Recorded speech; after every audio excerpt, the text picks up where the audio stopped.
အိရှိဆန်မင်းသားချင်းယွန်းသည်နန်းတွင်းကိုရှုပ်ထွေးစေသောကြောင့်အိရှိဆန်ရာထူးမှဖယ်ရှားပြီးပေလျံပြည်နယ်မင်းသားအဖြစ်လျှော့ချကာယခုချက်ချင်းမြို့တော်မှထွက်ခွာရမည်ငါအလုပ်ပိုဆင်းပြီးတည်သွားတာမဟုတ်လားပေလျံပြည်နယ်မင်းသားအမိန့်တော်ကိုခံယူပါအတုံးမကျတဲ့လူဆိုတာအတုံးမကျတဲ့လူပါပဲလေ့ကျင့်ရည်တောင်မတက်ဘူးဖယ်ရှားခံရတာလဲထိုက်တန်ပါတယ်အရင်မြစ်ဆက်ခံသူဖြစ်လို့သာအိရှိဆန်ဖြစ်ခဲ့တာမဟုတ်ရင်ဘသူကများသူ့ကိုအိရှိဆန်ထားမှလဲအင်တာပေါ်ထိုင်ပြီးအလုံးမလုံးတလို့ပဲခုမှရောက်လာတာနဲ့ဖယ်ရှားခံရပြီပေလျံဆိုတာတောတောင်ထူထပ်တဲ့နေရာဒါကငါ့ကိုတေပို့နေတာပဲကူပြောင်းလာသူတွေရဲ့အထူးစွမ်းရည်ကဘယ်မှာလဲစနစ်ရည်အမြန်လာခဲ့ပါနေ့စဉ်မတန်းစနစ်ဖွင့်နေပါသည်ဖွင့်ပြီးပါပြီနေ့စဉ်မတန်းတင်လျင်စေဝါနှင့်ပစ္စည်းများရရှိနိုင်ပါသည်လစဉ်မတန်းတင်လျင်စစ်တီများနှင့်တပ်ဖွဲ့များရရှိနိုင်ပါသည်စေဝါတဲ့တပ်ဖွဲ့တွေတောင်ရနိုင်တယ်ငါအဆင့်ကဘလောက်လဲဘလို့အဆင့်မြင့်ရမလဲပထမအဆင့်ပိုင်ရှင်ချင်းနိုင်ငံတစ်ခုလုံးကိုတိမ့်ပိုက်နိုင်ရင်ဒုတိယအဆင့်သို့တက်နိုင်ပါသည်သူတို့ကငါ့ကိုတေးစေခြင်းရင်ငါဒီကောင်းကင်ကိုလှန်ပစ်မယ်အကိုကြီးဒီလောက်မြန်ထွက်သွားတော့မှလားညီလေးကအထူးလာနှုတ်ဆက်ပါတယ်ပေလျံကအန္တရာယ်များပေမဲ့နယ်မြေတစ်ဖြစ်လာနိုင်ပါတယ်ညီလေးကတော့မြို့တော်မှာလူစိတ်တွေခံမှန်းရခက်တယ်တတိထားပါ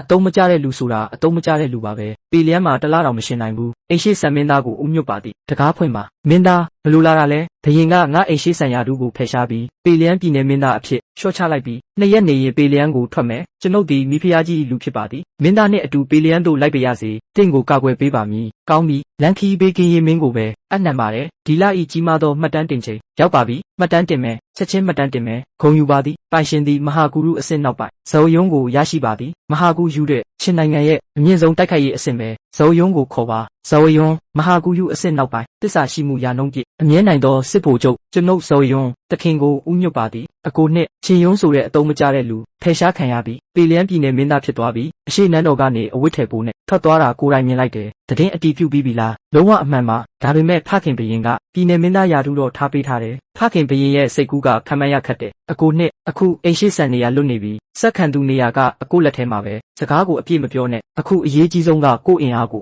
ခိုင်မာအောင်လုပ်ပြီးအခြေအနေကိုစောင့်ကြည့်ဖို့ပဲဟုတ်ကဲ့အကိုနှစ်ပြောတာမှန်ပါတယ်အကိုနှစ်ချင်းယုံကိုထောင်ချောက်ထဲထည့်တဲ့ကိစ္စဘယ်သူလုပ်တာလဲစစ်တပ်အင်အားလည်းအရန်ကြီးတယ်မေးစရာမဟုတ်တာတွေမမေးနဲ့ဟုတ်ကဲ့သိပါပြီယနေ့မှတ်တမ်းတင်ချိန်ရောက်ပါပြီမှတ်တမ်းတင်မယ်ဂုံယူပါသည်ပိုင်ရှင်သည်အယိုးနှစ်တန့်စင်စေတရားပလင်းရရှိပါသည်အယိုးနှစ်တန့်စင်စေတွေးကြောတွေကိုဖွင့်ပေးပြီးခန္ဓာကိုယ်အခြေခံကိုပြောင်းလဲပေးနိုင်တဲ့အထက်တန်းခန္ဓာကိုယ်တန့်စင်စေပြီးငါနောက်ဆုံးတော့လေ့ကျင့်နိုင်ပြီယနေ့မှတ်တမ်းတင်ချိန်ရောက်ပါပြီဂုံယူပါသည်ပိုင်ရှင်သည်စပါးတတန်းကြောက်ရရှိပါသည်မင်းသားအဖွဲ့အစည်းအသင့်ပြင်ပြီးပါပြီထွက်ခွာနိုင်ပါပြီထွက်ကြမယ်ဘယင်မင်းမြတ်ပေလျံပြည်နယ်မင်းသားမျိုးတော်မှထွက်ခွာသွားပါပြီစုံစမ်းပါအိရှိဆန်မင်းသားကိုထောင်ချောက်ထဲတဲ့ကိစ္စကိုအပြေးဝစုံစမ်းပါနောက်ွယ်ကလူကိုရှာပါတယောက်မှမလွတ်စေနဲ့တန်ရှင်းသောမိန်းကလေးထောင်တိုက်ရဲ့ပုံစံအဆောင်လဲလဲချိန်ကူညီမဲ့လမ်းကြောင်းအားလုံးစီစဉ်ပြီးပါပြီအချိန်မရွေးလှုပ်ဆောင်နိုင်ပါပြီချင်းဘရင်ကဂိုင်းကြီးကဲကိုထောင်ထဲမှာထားပြီးငါတို့ကိုဖမ်းဖို့ပုံစံထုတ်နေတာမပြတ်ပါနဲ့နောက်ထပ်2ရက်3ရက်စောင့်ပြီးအနေရမရှိကြောင်းတေချာမှလှုပ်ဆောင်မယ်ဝင်လာပါတန်ရှင်းသောမိန်းကလေးဖယ်ရှားခံရသောအိရှိဆန်မင်းသားချင်းယွန်းသည်ယနေ့နနက်ခင်းမြို့တော်မှထွက်ခွာပြီးပေလျံသို့သွားနေပါသည်အဆောင်20ကျော်သာပါပြီလဲတစည်းသာရှိပါသည်ငါအမိန့်ကိုပေးပါမြို့ပြင်ကလူတွေကိုရွှေ့ပြီးသူ့လဲတန်းကိုစောင့်ကြည့်ပါအရှင်ဖမ်းရမည်သူ့အသက်ကိုမထိခိုက်စေရတန်ရှင်းသောမိန်းကလေးဖယ်ရှားခံရတဲ့အိရှိဆန်မင်းသားတယောက်တည်းကိုဖမ်းပြီးဘာလုပ်မှလဲမင်းဖာနားလဲမှလဲသူ့ကိုတိမ့်ပိုက်နိုင်ရင်သူ့အမိနာမကိုတုံးပြီးပြည်သူစိတ်ကိုလှုပ်ဆော်နိုင်မယ်မြောက်ပိုင်းမှာအခြေစိုက်စခန်းတိဆောက်နိုင်မယ်တက်ပစ်တာထက်တန်ဖိုးရာစပူကြီးတယ်တောထဲမှာလှုပ်ဆောင်ပါခြေရမကြံစေနဲ့ပြီးရင်ချက်ချင်းပေလျံခွဲယုံကိုပို့ပေးပါလူဆိုးတယောက်မှမတွေ့ဘူးငါလိုဖယ်ရှားခံရတဲ့အိရှိဆန်မင်းသားကတန်ဖိုးမရှိလုံးလို့ပဲဝမ်းဟူပေလျံကိုဘလောက်ကြံသေးလဲမင်းသားခံမှန်းချေ15ရက်လောက်ကြံပါသည်15ရက်တဲ့ဒီပူပြင်းမှုနဲ့အပူဒဏ်ခံရအောင်မယ်ရှေ့မှာမျိုးကလေးရှိလားနားပြီးနေ့လည်စာစားကြရအောင်ဟုတ်ကဲ့ကျွန်ုပ်သွားစီစဉ်ပါမည်ယနေ့မှတ်တမ်းတင်ချိန်ရောက်ပါပြီဂုံယူပါသည်ပိုင်ရှင်သည်ငွေ1000ခွဲရရှိပါသည်ချမ်းသာပြီးဒီငွေနဲ့စစ်တီစုဆောင်းတာမြင်းဝယ်တာဘာမှပြဿနာမရှိဘူးခိုင်းကောင်းဆောင်ဖယ်ရှားခံရတဲ့အိရှိဆန်မင်းသားချင်းဖုံမြို့ထဲဝင်သွားပြီးရွေးလိုက်အခန်းမှာထမင်းစားနေတယ်နောက်ဆုံးတော့ရောက်လာပြီးငါဆောင်ရင်ပန်းတွေတောင်ကျွေသွားပြီးညီကိုတွေတတိထားကြသူရွာထဲကထွက်ပြီးတောင်လန်းပေါ်ရောက်တာနဲ့ချက်ချင်းလှုပ်ဆောင်မယ်ဟုတ်ကဲ့ခိုင်းကောင်းဆောင်သူ့မှာအဆောင်20ရှိတယ်ခေါင်းဆောင်ဝမ်းဟူးကဒုတိယတန်းစစ်သမားငါတို့လုံနိုင်မလားကြောက်နေတဲ့လူငါကပထမတန်းစစ်သမားသူတို့ကိုဟင်းချက်တယ်လို့ပဲဒီလုပ်ငန်းကိုအထက်ကအရန်အရေးကြီးတယ်အောင်မြင်ရမည်မအောင်မြင်ရဘူးပျက်စီးရင်ငါမင်းတို့ခေါင်းတွေကိုအရင်လိမ်ပစ်မယ်ဟုတ်ကဲ့ခိုင်းကောင်းဆောင်လာပြီးပြင်ဆင်ကြလဲကိုတားပါခင်ယုံကိုအရှင်ဖမ်းပါကြံတဲ့လူတွေကိုတက်ပစ်ပါထောင်ချောက်ရှိတယ်ဒိုင်းတက်ဖွဲ့ပြီးမင်းသားကိုကာကွယ်ပါဇော်ယွန်းခေါင်းဆောင်ကိုအရှင်ဖမ်းကြံတဲ့သူတွေကိုအကုန်တက်ပစ်ဟုတ်ကဲ့မင်းသား တက်ဖွဲ့ပြင်ပမှာဂူရုအဆင့်လူတယောက်ရှိနေတယ်မှားပြီးအကုန်မှားပြီးမင်းသားလူဆိုးကောင်းဆောင်ကိုဖမ်းမိပါပြီချီနှောင်ပြီးနောက်ွယ်ကဘသူလဲမေးပါဘသူကမင်းကိုစေလွတ်တာလဲမသိဘူးတက်ချင်တက်ခုတ်ချင်ခုတ်မင်းဆန္ဒပဲတက်ပြစ်မင်းသားအလောင်းတွေမှာဘလို့အမှတ်သားမှမရှိဘူးအားလုံးတည်ရဲများပါမျောလင့်ထားပြီးသားပါပြင်ဆင်ပြီးဆက်သွားကြမယ်တန်ရှင်းသောမိန်းကလေးလုပ်ငန်းမအောင်မြင်ပါဟေဟူကိုင်းကောင်းဆောင်နဲ့ညီကိုအားလုံးတယောက်မှမကြံခဲ့ပါသူ့ဘေးမှာဂူရုအဆင့်လူတယောက်ရှိနေပါတယ်ဂူရုတဲ့ချင်းယုံဘေးမှာဂူရုအဆင့်ကာကွယ်သူရှိနေတယ်မပူပါနဲ့ဂူရုတယောက်တည်းပါပဲဒီကိစ္စငါကိုယ်တိုင်လုပ်မယ်သူရှိုးအားလုံးကိုစေလွတ်ပြီးချင်းယုံရဲ့လှဲတန်းကိုစောင့်ကြည့်ပါလမ်းကြောင်းနားတဲ့နေရ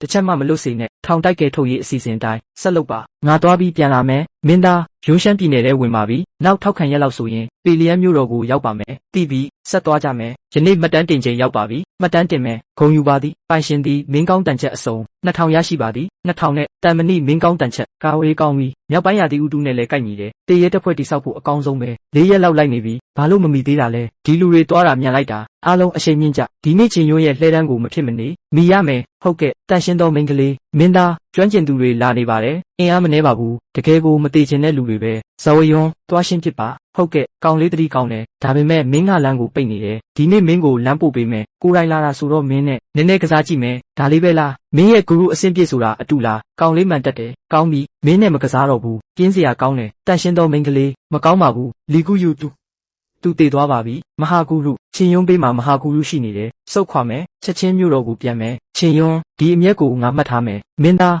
စုံစမ်းပြီးပါပြီပေလျံမင်းသားကိုထောင်ချောက်ထဲသူကစထမမင်းသားရဲ့အကြံပေးဖြစ်ပြီးနောက်ွယ်မှာဝိမိဖရာကနန်းတွင်းမှာလမ်းဖွင့်ပေးထားပါတယ်အသက်ငယ်ငယ်နဲ့စိတ်နှလုံးဒီလောက်ဆိုးတာလားအဲ့ဒီအကြံပေးကိုတိတ်တဆိတ်ရှင်းပစ်ပါစထမမင်းသားကိုအိမ်တွင်းအခြေချုပ်ချပါအမိတ်တော်မရှိဘဲအပြစ်မထွက်ရဝိမိဖရာကိုပွဲအမိဖယ်ရှားပြီးအေးနန်းတော်ထဲထဲပါကျွန်တော်အမိတ်တော်ကိုနာခံပါသည်ကောင်းကင်ဤအမိတ်ဘရင်ဤအမိတ်စထမမင်းသားချင်းရှောင်းသည်အိမ်တွင်းပိတ်ပြီးပြန်လဲဆင်ခြင်ရမည်အမိတ်တော်မရှိဘဲအပြစ်မထွက်ရဒါကြောင့်ငါနောက်တစ်ခါမလုပ်တော့ပါဘူးစထမမင်းသားဘရင်ကတင့်ကိုကာကွယ်နေတာပါတချို့စိတ်ကူးတွေမလှုပ်ရှားသင့်ပါဘူးထက်မထိပါနဲ့အကိုနှစ်စထမလုံးဝထွက်မရတော့ဘူးသူကဖခင်ဘရင်ရဲ့အခြေခံမြင်းကိုထိသွားတာပြဿနာဖြစ်မှာအချိန်ကိစ္စပဲစထမကနှူးလုံးသေးတယ်ကန်ဆန်းတာမအောင်မြင်ဘူးလမ်းပွင့်သွားပြီးဝင်ကြီးတွေကိုဆွဲငင်တာအချိန်မြင့်ပါမိုက်တဲ့လူကိုလန်းကိုပိတ်သွားပြီးနောက်ဆိုငါကောင်းကောင်းပြရမယ်အိမ်ရှိဆက်နေရငါရဲ့လက်ထဲမှာပဲကျွန်ုပ်တို့ပေလျံမင်းသားကိုကြိုးဆိုပါသည်ကျွန်ုပ်မှတက်ပေလျံပြည်နယ်အုပ်ချုပ်ရေးမှူးပါကျွန်ုပ်ဇန်းလုံးပေလျံပြည်နယ်စစ်ဗိုလ်ချုပ်ပါနှစ်ဦးစလုံးစောင့်ကြိုပေးတာကျေးဇူးတင်ပါတယ်ငါဒီကိုစရောက်တာမို့နောက်ပိုင်းနှစ်ဦးစလုံးကိုအားကိုးရပါဦးမယ်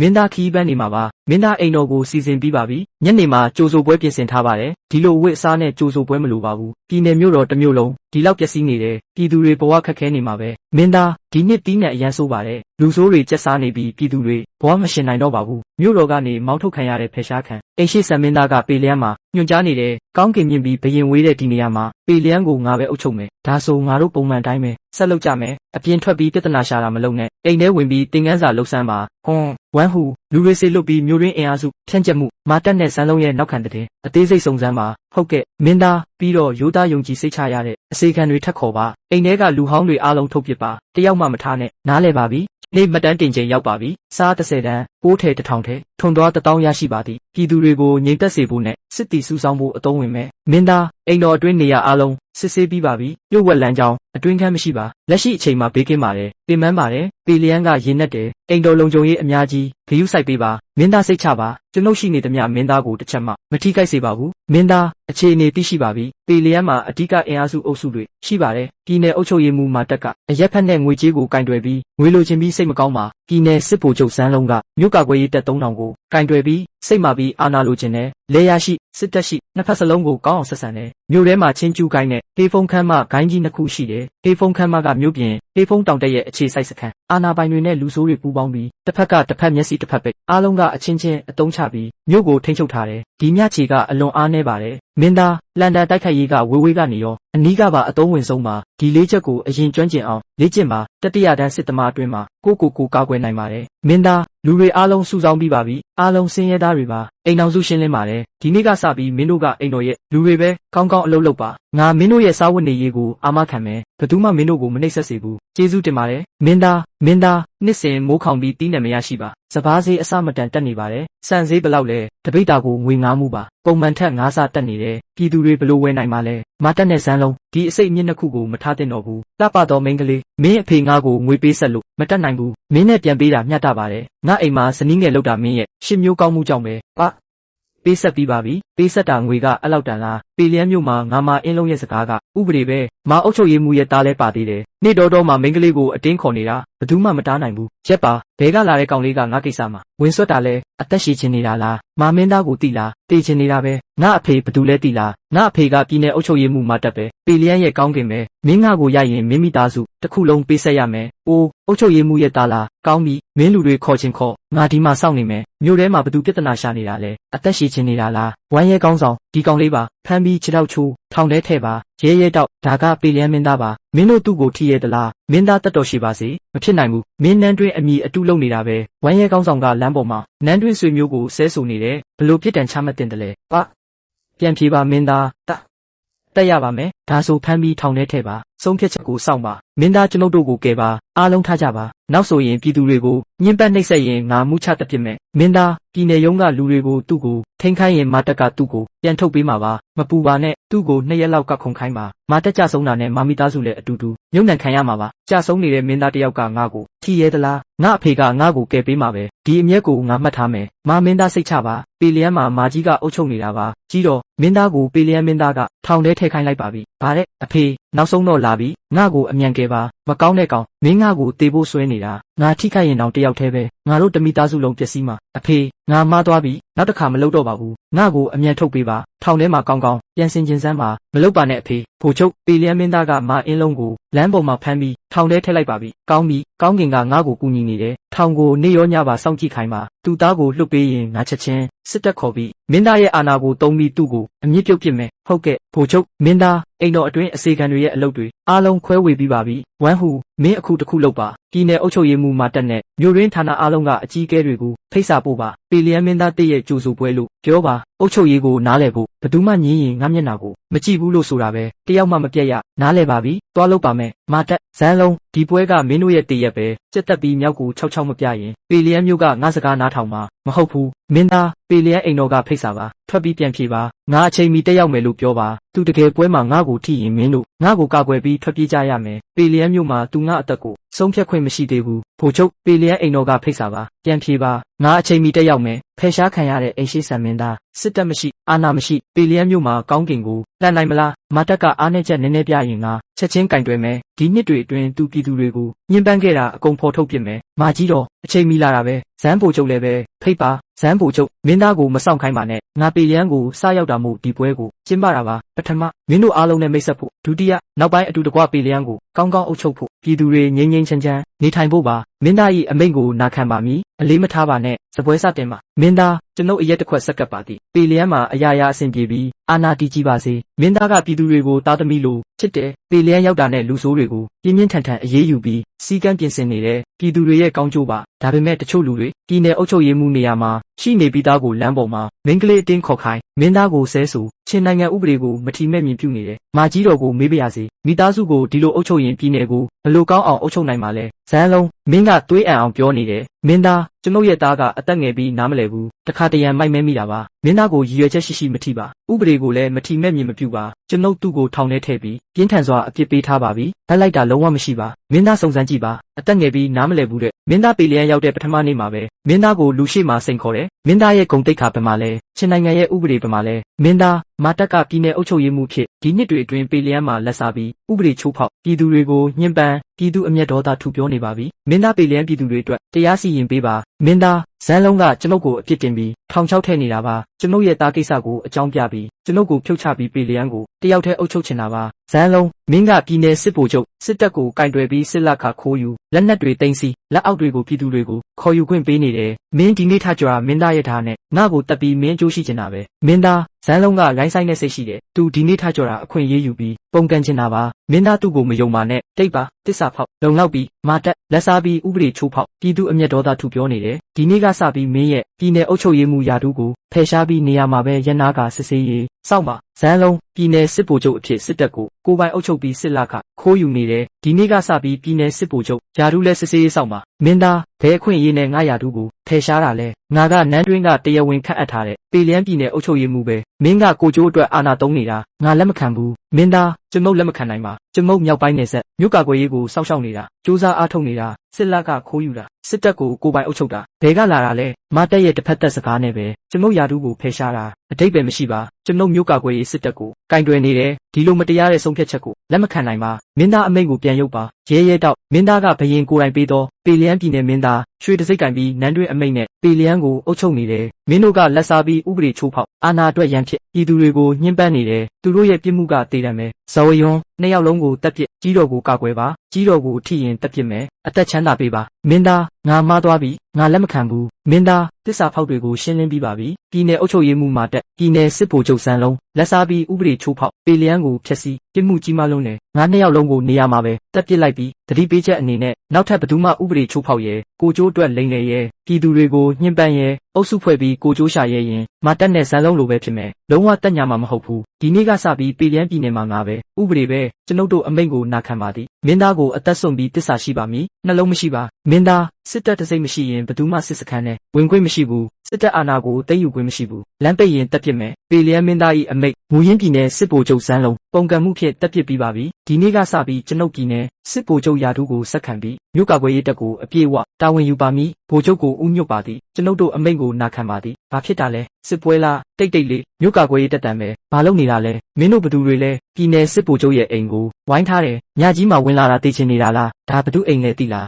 မျက်လုံးဖွင့်ပြီးကောင်းကောင်းကြည့်စမ်းပေလျံမင်းသား၏အမိန့်မူရင်းပြည်နယ်စစ်ဗိုလ်ချုပ်စန်းလုံးသည်မင်းသားကိုမထီမဲ့မြင်ပြုလက်စားပြီးဥပဒေချိုးဖောက်အုပ်စုဖွဲ့ပြီးကိုကျိုးရှာနေရာမှာပဲတပ်ပစ်ပြီးပါပြီချက်ချင်းဇမ်းမိသားစုကိုအိမ်ရှာဖွေပြီးစစ်ဆေးမိအိမ်ထဲကလူအလုံးမလှုပ်ရှားရတုတ်ပြန်ရင်တပ်ပစ်မိအလုံးထွက်လာပါခေါင်းကင်ပြီးထိုင်ပါပစ္စည်းသိမ်းတာမလုပ်ရငွေဖုံးကွယ်တာမလုပ်ရသတင်းပို့တာမလုပ်ရတုတ်ပြန်ရင်တပ်ပစ်မိဘဲကလာတဲ့စစ်သားတွေလဲငါတို့မှအိမ်ကိုဝိုင်းရဲသလားအသက်ရှည်ချင်နေတာလားဒါဘသူအိမ်လဲသိလားအုတ်ချုပ်ရေးမူကြီးရဲ့အိမ်ပဲမင်းတို့တလန်းတောင်တက်ရဲရင်ခြေထောက်ချိုးပစ်မယ်ပေလျံမင်းသား၏အမိန့်မာတက်သည်လက်စားပြီးဥပဒေချိုးဖောက်မင်းသားကိုမထီမဲ့မြင်ပြုတပ်ပစ်ပြီးပါပြီမာမိသားစုအလုံးကိုဖမ်းဆီးမိတုတ်ပြန်ရင်တပ်ပစ်မိဘတုံးပြောနေတဲ့ငါကြီးတော်ကနန်းတွင်းအရာရှိဘသူသူ့ကိုထိရဲတယ်လဲမင်းတို့အမိန့်အတူပို့ပြီးပုံကန်နေတာလားအလုံးထွက်လာပါခေါင်းကင်ပြီးထိုင်ပါလူဖုံးကွယ်ရင်ပစ္စည်းဖုံးကွယ်ရင်စည်ရင်းစာရွက်မိရှို့ရင်အပေါင်းအသင်းအဖြစ်တတ်မှတ်မိပြီးအကုန်ပြီ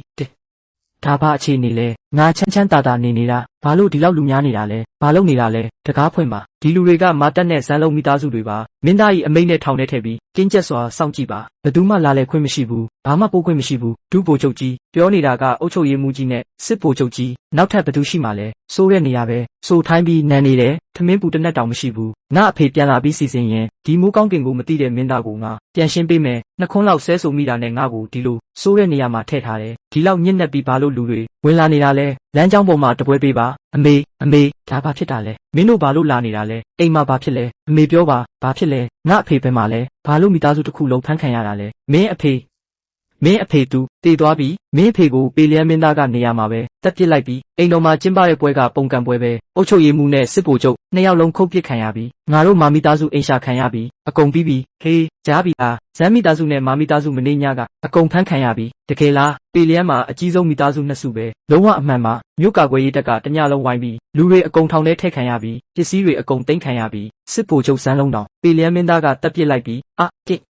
းယနေ့မှတ်တမ်းတင်ချိန်ရောက်ပါပြီမှတ်တမ်းတင်မယ်ဂုံယူပါသည်ပိုင်ရှင်သည်စပါးတန်းတန်ချက်အစုံ2000ရွှေ1000ကျပ်သွေးအားစေး1000ပလင်းရရှိပါသည်ဇမ်းမိသားစုအိမ်ရှာဖွေမှုပြီးစီးပါပြီကျွန်ုပ်အစီရင်ခံရလာပါသည်ပြောပါမင်းသားမိသားစုနှစ်စုပေါင်းပြီးငွေ30,000ကျပ်ရရှိပါသည်ရွှေငွေရတနာကြောက်မြတ်ရတနာအစင်တန်စာများအများအပြားငွေနဲ့တွက်ရင်2,800,000ကျပ်နီးပါးလေယာမြေစာချုပ်6,000ဧကကျော်စတိုးဆိုင်43ဆိုင်စပါးကိုတောင်စုစုပေါင်း2သိန်းကျော်လှုပ်ဝက်သိမ်းစီထားသောလက်နက်များတန်ချက်များရာချီကောင်းမွန်သောမြင်း300ကျော်ပစ္စည်းအလုံးပေါင်းတန်ဖိုးငွေ9သိန်းကျော်ကျပ်ပါဒီမိသားစုနှစ်စုကတကယ်ကိုလောဘကြီးတယ်ဒီနှစ်တွေအတွင်းပေလျံပြည်သူတွေသူတို့ရဲ့ညှဉ်းပန်းမှုကိုခံခဲ့ရတာဝမ်းဟူကျွန်ုပ်ရှိနေပါသည်ဒီအိမ်ရှာဖွေမှုကရလာတဲ့စပါးတွေကိုပြည်နယ်ရုံးစပါးကိုတောင်ကိုပို့ပါလီတက်ကိုအတိပေးပြီးချက်ချင်းစပါးကိုတောင်ဖွင့်ပြီးဖြန့်ဝေခိုင်းပါမြို့ထဲကဆင်းရဲသားတွေဒုက္ခသည်တွေဆင်းရဲတဲ့ပြည်သူတွေကိုလူဦးရေအလိုက်စပါးပေးပါအသက်ကြီးသူအားနည်းသူတွေကိုဦးစားပေးပါလူတိုင်းကိုသိစေပါငါအဂတိလိုက်စားတဲ့အရာရှိတွေကိုရှင်းလင်းတာသူတို့ကိုဘဝလမ်းပေးဖို့ပဲဟုတ်ကဲ့ကျွန်ုပ်သွားလုပ်ပါမယ်စပါးတစ်စိမ့်မှမပြောက်စေပဲပြည်သူတွေထံအကုန်ရောက်အောင်လုပ်ပါမယ်ဝမ်းဗိုလ်ချုပ်ဒါမင်းသား၏အမိန့်မာမိသားစုနဲ့ဇမ်းမိသားစုကသိမ်းယူထားတဲ့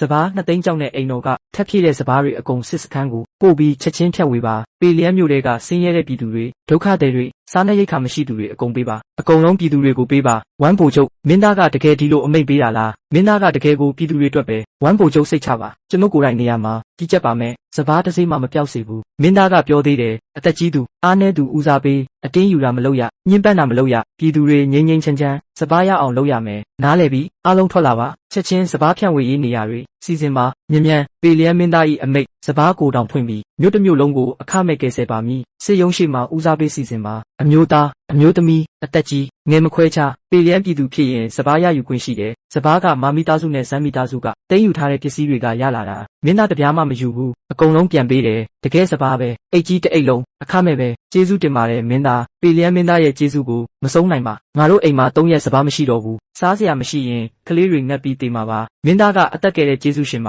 ရှင်ဖျားပါမင်းသားကတကယ်ရှင်ဖျားပဲမာမီသားစုနဲ့စမ်းမီသားစုကငါတို့ကိုဒီနှစ်တွေအတွင်းညှဉ်းပန်းနေတယ်မင်းသားရောက်လာတာနဲ့ပြည်သူတွေအတွက်အန္တရာယ်ရှင်းပေးပြီးစပားတော်အခမဲ့ပေးတယ်တကယ်ကိုကောင်းကင်ကငါတို့ကိုကယ်ဖို့ပို့ပေးတာပဲဖြည်းဖြည်းစားပါမနှွဲ့စေနဲ့ဒါကပေလျံမင်းသားပေးတာပဲမင်းသားကငါတို့မိသားစုကိုကယ်ပေးတာပဲပေလျံမင်းသားကိုကျေးဇူးတင်ပါတယ်မင်းသားကကြီးမြတ်တဲ့ကျေးဇူးရှင်ပါငါတို့ပေလျံရဲ့ရှင်ဖျားပါဒီဘဝမှာမင်းသားအတွက်ကျွန်ဖြစ်ရင်လေကျေနပ်ပါတယ်မင်းသားယခုပေလျံမြို့တွေကအိမ်တိုင်းမင်းသားရဲ့ကျေးဇူးကိုတတိယနေပါတယ်ပြည်သူစိတ်ရခင်ကထပ်ပို့ပြီးခိုင်မာနေပါတယ်ကောင်းပြီအခြေအနေကိုဆက်ထိန်ပါကျွန်ုပ်မင်းသားကိုဥညွတ်ပါသည်မြို့ကာကွယ်ရေးတပ်ရဲ့ဇန်းလုံးအုပ်စုဗိုလ်မှူးတွေအတွင်းလူတွေအကုန်ရှင်းလင်းပြီးပါပြီယခုစစ်တပ်စိတ်ငြိမ်သက်ပြီးအမိန့်တစ်ခုတည်းသာနာခံပါတယ်မင်းသားတယောက်တည်းရဲ့အမိန့်ကိုသာနားထောင်ပါတယ်ကောင်းပြီဒီနေ့ကစပြီးမြို့ကာကွယ်ရေးတပ်နဲ့ပေလျံစစ်တပ်ထဲကစစ်တပ်အားလုံးကိုပေလျံစစ်တပ်အဖြစ်စုစည်းပါကျိုးအမိန့်ကိုနာခံပါသည်နောက်တစ်ဆင့်ငါပေလျံမြို့ကိုကြီးမားတဲ့ရှင်းလင်းရေးလုပ်မယ်ငါမြို့ထဲမှာဘလို့ညှဉ်းပန်းတဲ့အုပ်စုဒေသခံအင်အားစုတွေမကြံစေဘူးပြည်သူတွေကိုညှဉ်းပန်းခေါ်ယူတဲ့လူတွေကိုအမြင့်ပြုတ်မရှင်းလင်းရင်ပေလျံဘယ်တော့မှတကယ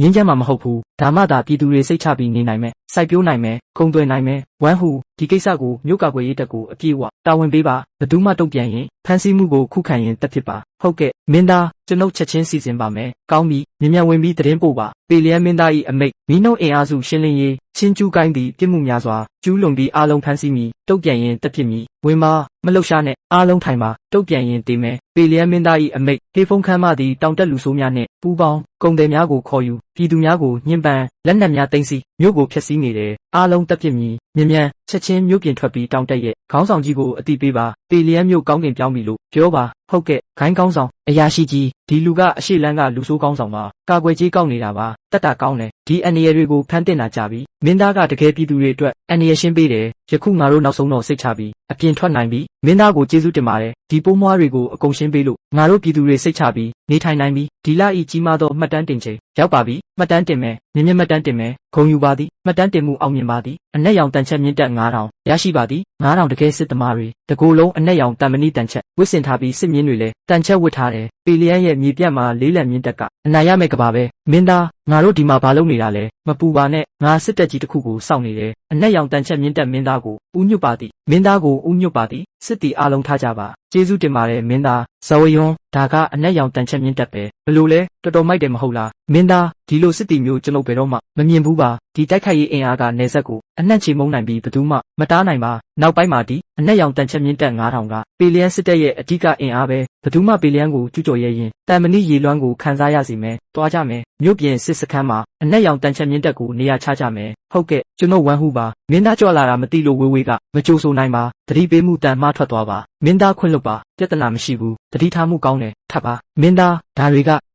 ကငါပေလျံစစ်တပ်အတွက်ထပ်ဖြည့်တဲ့ဓာသွားတွေပဲအနက်ရောင်တန်ချက်မြင့်တက်မင်းသားကဘဲကဒီလိုတတဝါတွေရလာတာလဲတစ်ချက်ကြည့်ရင်ခြေထောက်တုံသွားတယ်ဒီနေ့ကစပြီးအနက်ရောင်တန်ချက်မြင့်တက်ကိုပေလျံစစ်တပ်ထဲတရားဝင်ထည့်သွင်းပါမည်ငါပေလျံရဲ့ပထမအဓိကအင်အားဖြစ်မည်မင်းသားဂုဏ်ယူပါစေအနက်ရောင်တန်ချက်မြင့်တက်ရှိနေရင်ပေလျံတန်တိုင်းပဲမင်းသားဂုဏ်ယူပါစေဝမ်းဟူမင်းချက်ချင်းစစ်စခန်းရဲ့အတွင်းဆုံးအကျယ်ဆုံးနေရာကိုရှင်းလင်းပြီးအနက်ရောင်တန်ချက်မြင့်တက်ရဲ့တီးတန့်စခန်းလုပ်ပါမြင်းကြောင်းစပါးလက်နက်အားလုံးဦးစားပေးထောက်ပံ့ပါမပြတ်စေရကျွန်ုပ်ချက်ချင်းတွားလုပ်ပါမယ်တစ်ချက်မှမပြတ်စေပါမင်းသားစစ်တပ်ပြန်လည်ဖွဲ့စည်းမှုပြီးစီးပါပြီမူရင်းပြည်နယ်စစ်တပ်မြို့ကာကွယ်ရေးတပ်အကုန်ဖျက်သိမ်းပြီးပေလျံစစ်တပ်ထဲထပ်မံဖွဲ့စည်းပါပြီဒီရက်တွေအတွင်းဒုက္ခသည်လူငယ်တွေကိုစုဆောင်းပြီးယခုစရင်သွင်းစစ်အင်အား1000ကျော်ပြီးပါပြီအဖွဲ့အစည်းစောင့်ကြည့်ရေးလေ့ကျင့်ရေးအားလုံးလမ်းကြောင်းပေါ်ရောက်ပါပြီဆက်စုဆောင်းပါပေလျံစစ်တပ်ကိုတသိန်းထိချဲပါပေလျံမှာဒုက္ခသည်များတယ်အလုတ်ကျန်းများတယ်အိမ်မရှိသူများတယ်ဒီထဲမှာခန္ဓာကိုယ်တန်မာတဲ့ဒုက္ခခံနိုင်တဲ့ အသက်ဆုံးရဲတဲ့လူကောင်းတွေအများကြီးရှိတယ်မင်းရွေးချယ်ပြီးစုဆောင်းပါစစ်လကနှစ်ဆပေးပါပေလျန်စစ်တပ်ထဲဝင်ခြင်းရင်ချက်ချင်း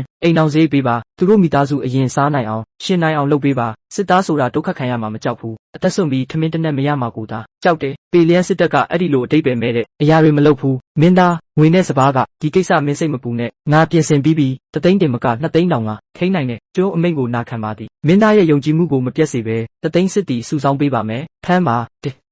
ဒါအယိုးနှစ်တန့်စင်စေပဲမင်းသားဒီဆေးကအရန်တန်မိုးကြီးတယ်ကျွန်ုပ်မယူနိုင်ပါမင်းသားကိုယ်တိုင်သုံးပါဒါမှမဟုတ်ပိုရေးကြီးတဲ့သူကိုပေးပါပြန်ထည့်ပါငါပေးတယ်ဆိုရင်မင်းရဲ့ဟာပဲဒီပစ္စည်းငါလက်ထဲမှာထက်ရှိသေးတယ်ရှားပါတဲ့ပစ္စည်းမဟုတ်ဘူးဝမ်းဟူမင်းမှတ်ထားပါငါစုပေးရင်စုပေးအပြစ်ပေးရင်အပြစ်ပေးမင်းဒီရက်တွေအတွင်းကောင်းကောင်းလုပ်ခဲ့တယ်စစ်တပ်ပြန်လဲဖွဲ့စည်းမှုတစ္ဆာရှိမှုဒီဆေးကမင်းထိုက်တန်တဲ့စုပဲမင်းဒုတိယတန်းစစ်သမားအဖြစ်နှစ်များစွာရက်နေတယ်ဒါကိုတောက်ပြီးစူးစမ်းပြီးပထမတန်းစစ်သမားဖြစ်အောင်လုပ်ပါပေလျန်စစ်တပ်မှာပထမတန်းစစ်ဖို့တယောက်လိုအပ်နေတယ်ကျွန်ုပ်မင်းသားရဲ့ကျေးဇူးကိုကျေးဇူးတင်ပါသည်ကျွန်ုပ်နေရောညပါစူးစမ်းပြီးမင်းသားရဲ့မျှော်လင့်ချက်ကိုမပြတ်စေပါဒီဘဝတစ်ခုလုံးမင်းသားကိုအသက်ဆုံးပြီးတစ္ဆာရှိပါမည်တေရင်တော်ဝင်မလေးပါထပ်ပါစစ်စခန်းကိစ္စအားလုံးလေ့ကျင့်ရေးစစ်တပ်ချက်ရေးကာဝေးရေးစပားနဲ့လက်နက်ငါမင်းကိုအပြည့်အဝအနှံတယ်ကိစ္စရှိရင်အစီရင်ခံကိစ္စမရှိရင်မင်းကိုယ်တိုင်ဆုံးဖြတ်ပါဇဝယွန်းမင်းသားမင်းမဟာဂူယူအဆင့်ပြည့်ဖြစ်ဖို့ဘလောက်ကြံသေးလဲမင်းသားအခြေခံခိုင်မာပြီးဝိညာဉ်ပြေဝနေပါသည်နောက်ဆုံးရေဆက်တစ်ဆက်တာကြံပါသည်နောက်ထပ်တစ်လအတွင်းမဟာဂူယူအဆင့်ပြည့်ဖြစ်နိုင်ပါသည်ဇဝယွန်းမင်းယခုငါရဲ့အကြီးဆုံးအားကိုးပဲလေ့ကျင့်ရေးမှာလိုအပ်တဲ့စေဝါလက်နက်ဤစနစ်ရှိရင်ပြောပါငါမှတောင်းဆိုချက်တစ်ခုလည်းပဲမြန်မြန်ကောင်းကင်လူသားအဆင့်ကိုရောက်အောင်လုပ်ပါကျိုးအမိန့်ကိုနာခံပါသည်လီတက်ကျွန်ုပ်ရှိနေပါသည်ယခုပေလျန်မြို့တဲ့ဂိုင်းအားလုံးရှင်းလင်းပြီးပြည်သူစိတ်ငြိမ်သက်နေပြီလမ်းကြောင်းပေါ်ရောက်နေပြီနောက်တစ်ဆင့်ငါကြီးမားတဲ့အလုပ်တစ်ခုလုပ်မယ်ပေလျန်မြို့ကိုအပြည့်အဝပြောင်းလဲမယ်ဒီပျက်စီးနေတဲ့နယ်စပ်မြို့ကိုတကယ်နေထိုင်ကောင်းတဲ့ငြိမ်းချမ်းတဲ့စနစ်ကျတဲ့မြို့ကြီးတစ်ခုဖြစ်အောင်လုပ်မယ်ပထမမြို့ထဲကအမိုက်အားလုံးသတ်မှတ်ထားတဲ့နေရာမှာစုပုံရမယ်ဒုတိယရေဆိုးနဲ့တောက်ရေလုံးဝခွဲရမယ်ရေမြောင်းဖောက်ရေပိုက်လို့ရေတွင်းနဲ့မစိမ့်စေရတတိယမြို့ထဲကစောင်းနေတဲ့နေရန်ဟောင်းတွေအကုန်ဖြိုပြီးလမ်းတွေပြန်လည်စီမံအိမ်သစ်တွေတပြေးညီဆောက်ပြီးပြည်သူတွေဘေးကင်းအောင်နေထိုင်ရမယ်စတုထမြို့တစ်မြို့လုံးလမ်းကုန်ရက်ပြန်လည်စီမံဇုံခွဲစနစ်တကျရခင်လိုမှားယွင်းဆောက်တာဖျို့ဖျဲဖြစ်တာမရှိစေရမင်းသားဒီ project ကအလွန်ကြီးပါတယ်အိမ်အောင်စုထောင်ချီပါဝင်ပြီးမြေတူးရအိမ်ဖြိုရရေမြောင်းတူးရလမ်းဆောက်ရလူအင်အားနဲ့ငွေကြေးကကောင်းကင်ထက်မြင့်နေမယ်ဒါတွေမင်းစိတ်မပူနဲ့ပြောင်းလဲရေး project ချက်ချင်းစတင်ပါမြန်နိုင်သမျှမြန်အောင်ပေလျန်မြို့တွင်ပြင်ပအားလုံးအားထုတ်ချင်ရင်အလုပ်ခေါ်ပါထမင်းကျွေးပြီးလက်ခပေးပါကုန်ကြစရိတ်အားလုံးအိမ်တော်ဘဏ္ဍာကနေထုတ်ယူပါမင်းသားစိတ်ချပါကျွန်ုပ်နားလဲပါပြီငွေနဲ့စပားလုံလောက်ရင်ကျွန်ုပ်အမြန်ဆုံးစီမံကိန်းပုံစံထုတ်ပြီးအိမ်တိုင်းကိုပြည်သူတွေကိုနှစ်သိပ်ပါမယ်ပြဿနာမဖြစ်စေပါသွားပါအလုပ်ကိုတေချာလုပ်ပါပြည်သူများနေရာချထားရေးကောင်းကောင်းစီစဉ်ပါအတင်းဖြိုတာအတင်းမောင်းထုတ်တာပြည်သူတွေကိုညှဉ်းပန်းတာမဖြစ်စေရဟုတ်ကဲ့ကျွန်ုပ်ရင်ထဲမှာမှတ်ထားပါမည်အားလုံးလာကြပါလူတိုင်းရုံးဝင်နှံစာရေးတွေခမ်းမကြီးမှာစုကြပါမင်းသား၏အမိတ်ဒီနေ့ကစပြီးမြို့တစ်မြို့လုံးပြောင်းလဲရေးအမိုက်ရှင်းရေမြောင်းပြင်အနည်းအိမ်ဖြိုလမ်းတစ်ဖောက်အလုပ်အားလုံးစတင်ပြီဒီပထမဆုံးအလုပ်ချက်ချင်းမြို့တစ်မြို့လုံးအလုပ်သမားခေါ်ပါအမျိုးသားအမျိုးသမီးအသက်ကြီးငယ်မခွဲခြားအားရှိရင်လုပ်ချင်ရင်အားလုံးခေါ်ပါထမင်းနှစ်နက်ကျွေးတပြားမှမနှဲပဲနေချင်းပေးပါထမင်းကျွေးပြီးငွေပေးသေးတယ်ငါတို့နယ်စပ်မြို့မှာဒီလိုကောင်းတဲ့အခွင့်အရေးရှိသေးတယ်ရခင်မျိုးဆောက်ရင်အတင်းခေါ်တာပဲငွေမပေးပဲရိုက်သေးတယ်ယခုတော့ပြောင်းပြန်ပဲမင်းသားကိုယ်တိုင်အမိတ်ပေးတာအိမ်တော်ဘဏ္ဍာကနေငွေထုတ်တာဘယ်သူမှခိုးယူရင်ချက်ချင်းအားလုံးမရက်နေနဲ့ချက်ချင်းထွက်ပြီးကြီးညာချက်တွေကပ်ပါရက်ွက်တိုင်းဈေးတိုင်းမှာကပ်ပြီးကြက်လောင်အော်ပါလူတိုင်းသိအောင်အလုတ်ခေါ်ပြီးပြည်နယ်ရုံးကအလုတ်ခေါ်ပြီးလမ်းရှင်းရေမြောင်းပြင်အိမ်ဆောက်လမ်းဖောက်ထမင်းကျွေးနေစရာပေးနေချင်းငွေပေးတွားလို့ရတယ်ပုတ်ခွက်နိုင်ရင်မြေတူးနိုင်ရင်ခေါ်တယ်ထမင်းဝအောင်စားခွင့်ပေးပြီးရင်ငွေပေးတယ်ဝါမြန်လာပါအလုတ်ရပြီမပြောတော့ဘူးတနေ့ငွေနည်းနည်းပဲရှာနိုင်တယ်မြို့ပြင်စင်ရင်ထမင်းတောင်ကျွေးတယ်ငါအမေကြီးဒီလောက်ကြီးပြင်းလာပြီးအစိုးရကအလုတ်ခေါ်ပြီးငွေပေးတာပထမဆုံးမြင်ဘူးတယ်ရခင်အစိုးရကအလုတ်ခိုင်းရင်မရိုက်ရင်ကောင်းပြီယခုတော့ထမင်းကျွေးပြီးငွေပေးသေးတယ်ငါတို့မင်းသားကတကယ်တရားမျှတတဲ့ကြီးတော်ပဲစပားဖြန့်ဝေပြီးငါတို့ကိုကဲပေးယုံတင်မကအလုတ်တောင်ပေးတယ်နောက်ပိုင်းလမ်းတွေတန့်ရှင်းမယ်ရေဆိုးမနှံတော့ဘူးငါတို့လည်းမြို့တော်ကလူတွေလိုကောင်းတဲ့အိမ်တွေမှာနေနိုင်မယ်မင်းသားနဲ့အတူမျှော်လင့်ချက်ရှိပြီးတကယ်ကိုမျှော်လင့်ချက်ရှိပြီးတန်းစီကြပါတယောက်ချင်းလာပါလူတိုင်းရမယ်အားလုံးအလုပ်ရမယ်ကိစ္စတစ်ခုပြောစရာရှိတယ်ငါတို့မြို့ထဲမှာထားတဲ့အဖွဲ့တွေဖေးဖုန်းခန်းမကိုတညတယ်အကုန်ရှင်းလင်းခံရပြီးဗါတဲ့ဖေးဖုန်းခန်းမမရှိတော့ဘူးဘယ်သူလောက်တာလဲမတက်ကမကင်တွယ်ဘူးလားအကိုကြီးဘယ်သူဒီလောက်ရဲတောင်လုပ်ရဲတာလဲငါတို့ဟေးဖုန်းတောင်တက်ရဲ့လူတွေကိုထိရဲသလား မာတက်နဲ့ဇန်းလုံးဒီကောင်တွေငါတို့ကိုမကြိုက်လို့အမှောင်ထဲမှာလှုပ်သွားတာလားတေးချတာပေါ့ရခင်အမျက်ခွဲဝေမှုမမျှတဘူးယခုငါတို့အင်အားကြီးလာတာမြင်ပြီးငါတို့နယ်မြေကိုသိမ်းချင်တာပဲမာတက်နဲ့ဇန်းလုံးမဟုတ်ဘူးမြို့ထဲကိုအသေးရောက်လာတဲ့ပေလျံမင်းသားပဲပေလျံမင်းသားတဲ့ငါဒီလိုအကြောင်းကြားဘူးလေဖယ်ရှားခံရတဲ့အိမ်ရှိဆန်မင်းသားမဟုတ်လားမြို့တော်မှာအာဏာဆုံးရှုံးပြီးငါတို့ပေလျံလိုပျက်စီးတဲ့နေရာကိုကိုခံရတာကြဆုံးနေတဲ့မင်းသားတယောက်ပဲကိုနေရာတော့မထိန်နိုင်နဲ့အတုံးမကျတဲ့လူကငါတို့ခေါင်းပေါ်မှာလာလို့ရဲသလားငါဘလို့ကြီးတဲ့လူလဲထင်နေတာအိမ်ပြောက်ခွေးတကောင်ပဲဖို့အကိုကြီးဒီကိစ္စဒီလိုနဲ့မပြီးနိုင်ဘူးအေးဖုန်းခန်းမှပျက်စီးသွားရင်ငါတို့ရဲ့လက်တစ်ဖက်ဖြတ်ခံရတယ်လို့ပဲသတင်းပြရင်လမ်းပေါ်ကလူတွေငါတို့အေးဖုန်းတောင်တက်ကဖယ်ရှားခံရတဲ့အိမ်ရှိဆန်မင်းသားကိုကြောက်နေတယ်ထင်ပါပဲဒီကောင်လေးကိုတင်ကန်းစာပေးရမယ်မဟုတ်ရင်နောက်ပိုင်းဘသူမစိုးငါတို့ခေါင်းပေါ်တက်နေရဲမှာပဲမတက်နဲ့ဇန်းလုံးကပေလျမ်းမှာ10နှစ်ကျော်လောက်ကင်နေတယ်အမြင့်တွယ်နေပြီအစိုးရစစ်တပ်မင်းနှုံးလန်းအကုန်သူတို့ရဲ့လူတွေပဲမင်းတို့ထင်လားပေလျမ်းကိုအသေးရောက်လာတဲ့ဖယ်ရှားခံအိမ်ရှိဆန်မင်းသားကတက်ချင်တက်အေးဖုန်းခန်းမကိုရှင်းလင်းနိုင်တယ်ထင်လားမီးစနစ်ရက်ဆက်တဲ့လှုပ်ဆောင်မှုမြန်တယ်မျက်စိတိကျတယ်ဒါမရိုင်းတဲ့လူငယ်မဟုတ်ဘူးဒါရက်ဆက်တဲ့လူပဲအကိုကြီးမင်းရဲ့အတိတ်ဘယ်ကဒါကိုခံနေရမှာလားနောက်ပိုင်းလမ်းပေါ်မှာဘလို့ရက်တီမှာလဲခံနေရမှာလားငါရေမောတက်ကဘယ်တော့မှသူများကိုခံနေခဲ့ဘူးလားရခင်ငါတို့နဲ့မတက်ဇန်းလုံးသဘောတူညီချက်ရှိတယ်ကြေးရွာတွေကိုသူတို့ကာကွယ်ပေးပြီးငါတို့မထီဘူးတောင်လန်းပေါ်မှာကုန်တယ်တွေကိုပဲခေါ်ယူတယ်ယခုဒီကောင်နှစ်ကောင်ကိုပေလျံမင်းသားကခေါင်းဖြတ်ပစ်လိုက်ပြီးသဘောတူညီချက်ဟောင်းလဲအလိုလျောက်ပြက်ပြီးဒီနေ့ကစပြီးငါတို့ဖုံးကွယ်စရာမလိုတော့ဘူးဝင်းကျင်မြို့ငယ်တွေကြေးရွာတွေလဲယာတွေကုန်တယ်တန်းတွေကြိုက်တာခေါ်ယူမယ်တုတ်ပြန်ရင်တက်ဖြစ်မယ်သူပေလျံမင်းသားအနေနဲ့တည်ငြိမ်ခြင်းရင်ငါတို့ဟေးဖုံးတောင်တက်ကခွင့်ပြုမပြုကြည့်ရမယ်ငါဝင်းကျင်တစ်ခုလုံးကိုကောင်းကင်လန်ပြီးမြေပြန့်အောင်လုပ်မယ်ကြက်ခွေးတောင်ငြိမ်မနေစေဘူးပြည်သူတွေကြောက်အောင်အရာရှိတွေထိတ်လန့်အောင်သူ့ကိုပေလျံမင်းသားအနေနဲ့မငြိမ်မသက်ဖြစ်အောင်လုပ်မယ်သူပြည်သူတွေကိုကာကွယ်ချင်တာလားပေလျံတစ်ခုလုံးကိုကာကွယ်နိုင်မလားကြည့်ရအောင်ဒုတိယခေါင်းဆောင်တတိယခေါင်းဆောင်မင်းတို့တရားစီခေါ်ပြီးနှစ်လမ်းခွဲမြင်းစီးပြီးတောင်ပေါ်ကဆင်းမှာမြို့ကာကွယ်ရေးမရှိတဲ့မြို့နယ်ဝေးတဲ့ကြေးရွာတွေကိုပြစ်မှတ်ထားပါငါချင်းရုံးကိုရှင်းရှင်းလင်းလင်းသိစေချင်တယ်ကြီးကြီးမားမားလုပ်ပါဒီပြဿနာကငါဟေးဖုံးတောင်တက်ကသူ့အတွက်ဖန်တီးပေးတာဆိုတာသိစေချင်တယ်နားလည်ပြီးလူဆိုးတွေပဲဟေးဖုံးတောင်တက်ရဲ့လူတွေပဲလူဆိုးတွေလာပြီးလူဆိုးတွေရွာထဲဝင်ပြီးတကားပိတ်ပါမြန်ဖုံးကွယ်ကြပါပြေးကြဆက်ပြေးကြဒီနေ့မင်းတို့တယောက်မှမဖုံးကွယ်နိုင်ဘူးလူတွေအကုန်ထုတ်ပေးပါဖုံးကွယ်ရင်ချက်ချင်းတက်ဖြစ်မယ်မင်းတို့မကြောက်ပါနဲ့ငါဒီနေ့အလကားမတက်ဘူးမင်းတို့အားလုံးမှတ်ထားပါဒီကိစ္စအကုန်လုံးပေလျံမင်းသားကြောင့်ပဲသူပေလျံမြို့မှာငါတို့ဟေးဖုံးခန်းမကိုဖျက်ဆီးပြီးငါညီကိုတွေကိုတတ်တယ်သူကဲတင်ရှင်ဖြစ်ချင်ရင်ငါသူ့ကိုကဲလို့မရအောင်လုပ်ပေးမယ်လှုပ်ဆောင်ကြစပါးငွေတရိတ်ဆန်အကုန်ယူသွားပါအတက်ငယ်ပြီးတန်မာတဲ့ယောက်ျားတွေဆယ်ကျော်တက်ကလေးတွေအကုန်ချီနှောင်ပြီးတောင်ပေါ်ပြန်ခေါ်သွားပါအလုတ်ကျန်းလုတ်ခိုင်းမယ်ခေါ်ယူကြယောက်ျားတွေဖမ်းထားပါမိန်းမတွေစောင့်ကြည့်ပါတန်မိုးရှိတာအကုန်တည်သွားပါဒီပစ္စည်းလေးကငါသွားကြထိုးဖို့တော့မလုံလောက်ဘူးတတိယခေါင်းဆောင်ထက်ခေါ်ဦးမယ်ပေလျံမင်းသားကိုနေတိုင်းတင်ရအောင်ညတိုင်းမအိပ်နိုင်အောင်လုပ်ရမယ်ငါတို့ရွာတရွာပိုမိရှို့လေလူတယောက်ပိုခေါ်ယူလေသူမျိုးထဲမှာပိုပြီးဒုက္ခရောက်လေပဲဒီညငါတို့တစ်လျှောက်လုံးခေါ်ယူမယ်ကြက်ခွေးတကောင်မှမကြံစေဘူးပေလျံတစ်ခုလုံးကတိအောင်ဟေးဖုံးတောင်တက်ကိုဒေါသပေးရင်ဘာဖြစ်တယ်ဆိုတာမင်းသားရက်တွေအတွင်းပေလျံနယ်ဆက်ကကြေးရွာတွေစက်တိုက်ဟေးဖုံးတောင်တက်ရဲ့လူဆိုးတွေခေါ်ယူခံနေရပါတယ်လူဆိုးတွေရောက်တဲ့နေရာတိုင်းမှာမိရှုတက်ခေါ်ယူအကုန်လုပ်ပါတယ်အိမ်တွေမီးလောင်စပားတွေခိုးယူခံရလူငယ်တွေဖမ်းဆီးခံရအသက်ကြီးသူတွေမိန်းမတွေကလေးတွေတက်ဖြတ်ခံရငိုကြွေးတန်တွေအနှံ့မကြည့်ရဲအောင်ပါရွာများစွာတညတဲ့မီးလောင်ပြားဖြစ်သွားပါတယ်ပြီးတော့လူဆိုးတွေကတမင်စကားချန်ထားပြီးနေရာတိုင်းဖြတ်နေပါတယ်ပေလျံမင်းသားကသူတို့ရဲ့အေးဖုံးခန်းမကိုဖျက်ဆီးတဲ့အတွက်ဒီအမျက်ကိုပေလျံပြည်သူအားလုံးပေါ်ချမယ်လို့ပြောပါတယ်သူတို့ကပေလျံကိုကောင်းကင်လှန်ပြီးမြေပြန့်အောင်လုပ်ပြီးမင်းသားကိုပေလျံမှာမင်းသားနေရာမတည်တတ်အောင်လုပ်မှာပါသူတို့ကတောင်တက်ကတောင်ထဲမှာရှိပြီးမြေပြင်ကြမ်းတမ်းကာကွယ်ရလွယ်တိုက်ခိုက်ရခက်ဆိုပြီးယုံကြည်နေတယ်စစ်တပ်ကတောင်ထဲမဝင်ရဲဘူးလို့ထင်နေပြီးပိုပြီးရဲတောင်ဖြစ်လာတယ်ရွာများစွာကိုစက်တိုက်ခေါ်ယူပြီးဘလို့မှမထိန်ချုပ်ဘူးမင်းသားဒီလူဆိုးတွေကဥပဒေကိုမကြောက်ဘဲယူသွတ်နေပါပြီမထိန်ချုပ်ရင်ပေလျံပြင်ပတစ်ခုလုံးငရဲပြည်ဖြစ်သွားပါမယ်ဒီလူဆိုးကောင်တွေကတကယ်ကိုကောင်းကင်ကိုစန့်ကျင်နေပြီမင်းသားရဲ့အုပ်ချုပ်မှုအောက်မှာဒီလောက်ရဲတောင်လုပ်ရဲသလား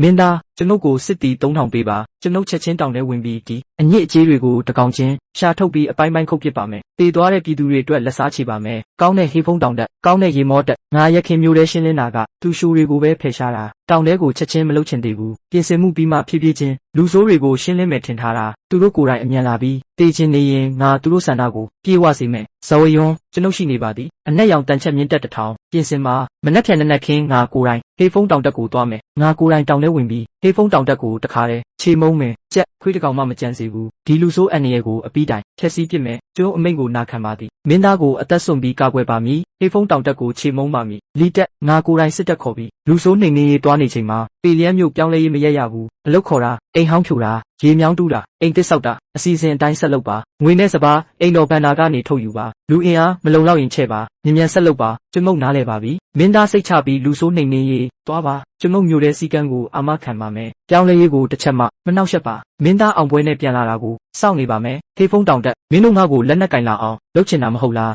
းဒါဆိုငါလာပြီဒီတစ်ခါငါပေလျက်တစ်ခုလုံးကိုသိစေမယ်ငါအုပ်ချုပ်မှုအောက်မှာပြည်သူတွေကိုထိခိုက်ရင်တောင်ထဲမှာဝေဝေရှိနေရင်တော့မူးချတက်ပြစ်မယ်အကိုကြီးငါဒီဘက်မှာရွာ3ရွာခေါ်ယူပြီးစပါ8လဲ9လဲပြန်ယူလာပြီးငွေတက်တာကြီးအများကြီးဖမ်းဆီးလာတဲ့လူငယ်100ကျော်ငါတို့တောင်တက်မှာလူလိုအပ်နေတာပြေးသွားပြီးတုတ်ပြန်ရင်အကုန်တက်ပစ်လိုက်ပြီးအိမ်တွေကိုမိတစ်ချက်တည်းရှုပ်ပစ်လိုက်ပြီးတယောက်မှမကြံခဲ့ဘူးငါဘက်လည်းမစိုးဘူးတခြားလုံးခေါ်ယူပြီးရွာ2ရွာအကုန်ဖြူပြဖြစ်သွားပြီးပေလျက်မင်းသားဘက်ကတရင်ရနေပြီးဖြစ်မှာပဲအခုချိန်ဒေါသထွက်ပြီးခုန်နေမှာပဲငါတို့သူ့ကိုသိစေချင်တာငါတို့ကိုမထိရဲအောင်ပဲအကိုကြီးဒါတကယ်ပြောစရာကောင်းတယ်ဒီရွာသားတွေငုံတွေလိုကြောက်နေကြတယ်တုတ်ပြန်ရဲတာမရှိဘူးနောက်ပိုင်းငါတို့ဒီလိုပဲလုပ်မယ်နေ့တိုင်းတောင်ပေါ်ကဆင်းပြီးခေါ်ယူမယ်ဘယ်သူမှငါတို့ကိုမကင်တွေ့ရဲအောင်ကောင်းပြီကောင်းတယ်ဒီတစ်ခါငါတို့ငွေကြီးယုံတင်မကဒေါသထွက်เสียရလဲရပြီပေလျက်မင်းသားကငါတို့ရဲ့လက်တစ်ဖက်ဖြက်ပြစ်ရင်ငါတို့သူ့နယ်မြေကိုဖျက်ဆီးပေးမယ်ဒါအစပဲပေလျက်ကမောင်းထုတ်ခံရတဲ့ဖယ်ရှားခံအိမ်ရှိဆံမင်းသားကကိုဘလို့လူထင်းနေတယ်လဲဒီမှာရောက်ရင်ငကားဖြစ်ရင်ခွေရမယ်ကြားဖြစ်ရင်ဝိတ်ရမယ်မှန်ပါတယ်သူမျိုးထဲမှာလူဆိုးတွေတက်တာချမ်းသာသူတွေခေါ်ယူတာပဲလုပ်ရဲတယ်တကယ်တောင်ထဲဝင်ရဲရင်တတိရတော့ပေးပါမင်းတို့ပြောတာမှန်တယ်နောက်2ရက်နားပြီးပြန်ဆင်းပြီးခေါ်ယူကြမယ်ပိုကြီးတဲ့အောင်ပွဲရအောင်ငါပေလျက်မင်းသားကိုနေ့တိုင်းသတင်းဆိုကြားစေမယ်ညတိုင်းမအိပ်နိုင်အောင်လုပ်မယ်မင်းသားဖေဖုံးတောင်တက်က8မိုင်30ကအဓိကတောင်တွင်းမှာရှိပါတယ်ကျွန်ုပ်တူရှိုး3တုပ်စီလွတ်ပြီးမြေပြင်စောင့်ကြည့်ရေးနေရာတွေအကုန်စုံစမ်းနေပါတယ်အမိတ်ပေးပါစစ်တပ်တစ်ခုလုံးနေရာမှာပဲနားပါမြင်းဘော်ကဆင်းပြီးနားပါအားသွင်းပါစိတ်သက်ပြေဝအောင်နားပါဒီညကဟေဖုံးတောင်တက်ရဲ့တရက်ပဲပြင်းစရာကောင်းတယ်ဒီလိုဆိုးတဲ့နေရာမှာညကြီးစောင့်ကြည့်ရသေးတယ်အစိုးရကဒီလိုအားနည်းတဲ့လူတွေတောင်းတယ်ဝင်ရဲမလားငါတို့ဒီမှာပုံစံပြနေတာပဲပေလျက်မင်းသားတရင်ရရင်မျိုးထဲမှာဆဲဆူနေမှာပဲမနှက်ဖြန်ငါတို့ထပ်ဆင်းပြီးခေါ်ယူကြမယ်ဒီတစ်ခါကောင်းတဲ့ပစ္စည်းတွေအများကြီးရတယ်အကိုကြီးပြောရင်ငွေပိုခွဲပေးမှာပဲနောက်ပိုင်းမျိုးတကားထိသွားပြီးပေလျက်မင်းသားကိုခြောက်ကြမယ်ဒီညလာကကောင်းတယ်နည်းနည်းအေးတယ်ပဲအဆောင်လဲပြီးပြန်သွားပြီးအရက်ပူနည်းနည်းတောက်ကြမယ်တိုက်ခိုက်ပါစစ်တပ်ဝင်လာပြီးမြန်တတိပေးခေါင်းလောင်းထုပါရန်သူလာပြီးစစ်တပ်အများကြီးဝင်လာပြီးဘာဖြစ်တာလဲဘဲကတတိပေးခေါင်းလောင်းလဲစစ်တပ်ဘလို့တောင်းလဲဝင်လာနိုင်တာလဲမြန်လက်နက်ကင်ပြီးတိုက်ကြတက်ကြမာတဲ့ဒီလူတွေအရန်တော်လုံးလဲသူတို့တယောက်ချင်းစီတိုက်ခိုက်ရေးတက်နေကြတယ်ဒါတာမန်စစ်တပ်မဟုတ်ဘူးတက်တဲ့နက်ဖျားတွေပဲခေါင်းဆောင်ကြီးပင်ပါလဲခေါင်းဆောင်ကြီးပင်ပါလဲအားလုံးခံပါဘသူမှနောက်ဆုတ်ရင်ငါအရင်တက်ပစ်မယ်လူဆိုးခေါင်းဆောင်အသက်ပေးပါအကိုကြီးရန်သူဘက်အင်အားကြီးလွန်းတယ်ဒီစစ်သားတွေအကုန်စစ်သမားတွေပဲငါတို့သူတို့ရဲ့ရန်သူမဟုတ်ဘူးတိတ်ပါအမြန်ထွက်ပြေးကြနောက်တောင်ကြောက်ဆောင်ဘက်သွားကြပြေးချင်တာလားသွားပြီးမင်းကဟေးဖုံးတောင်တက်ရဲ့ခေါင်းဆောင်ကြီးရေမောတက်ပဲလားမှန်ပါတယ်ငါပဲတက်ချင်တက်ခုတ်ချင်ခုတ်မင်းဆန္ဒပဲရေမောတက်ငါကြားတယ်မင်းအယမ်းမှန်တက်တယ်တဲ့မင်းလူတွေစေလွတ်ပြီးရွာတွေမီးရှို့ပြည်သူတွေခေါ်ယူငါ့ကိုပေလျက်မှာမင်းသားနေရမတီးတတ်အောင်လုပ်ချင်တဲ့ပေလျက်မင်းသားဒီတစ်ခါငါရှုံးပြီငါမျက်စိကမ်းပြီးမင်းရဲ့အင်အားကိုမမြင်ခဲ့ဘူးဒါပေမဲ့မင်းရမ်းမပြောနဲ့ငါတည်ရင်ငါအတွက်လက်စားချေပေးမဲ့သူရှိတယ်မင်းငါကိုတက်ရင်မင်းနေတိုင်းကြောက်ရွံ့မှုထဲမှာနေရမယ်ငါနောက်ွယ်မှာတကယ်ကြီးတဲ့လူရှိတယ်သူမင်းကိုလုံးဝလွတ်မှာမဟုတ်ဘူးမင်းတို့ကိုအပိုင်းပိုင်းခုတ်ပစ်မှာပဲတက်ခံရဖို့စောင့်နေပါကောင်းပြီငါစောင့်နေမယ်မင်းသားကျွန်ုပ်မင်းသားအတွက်အကုန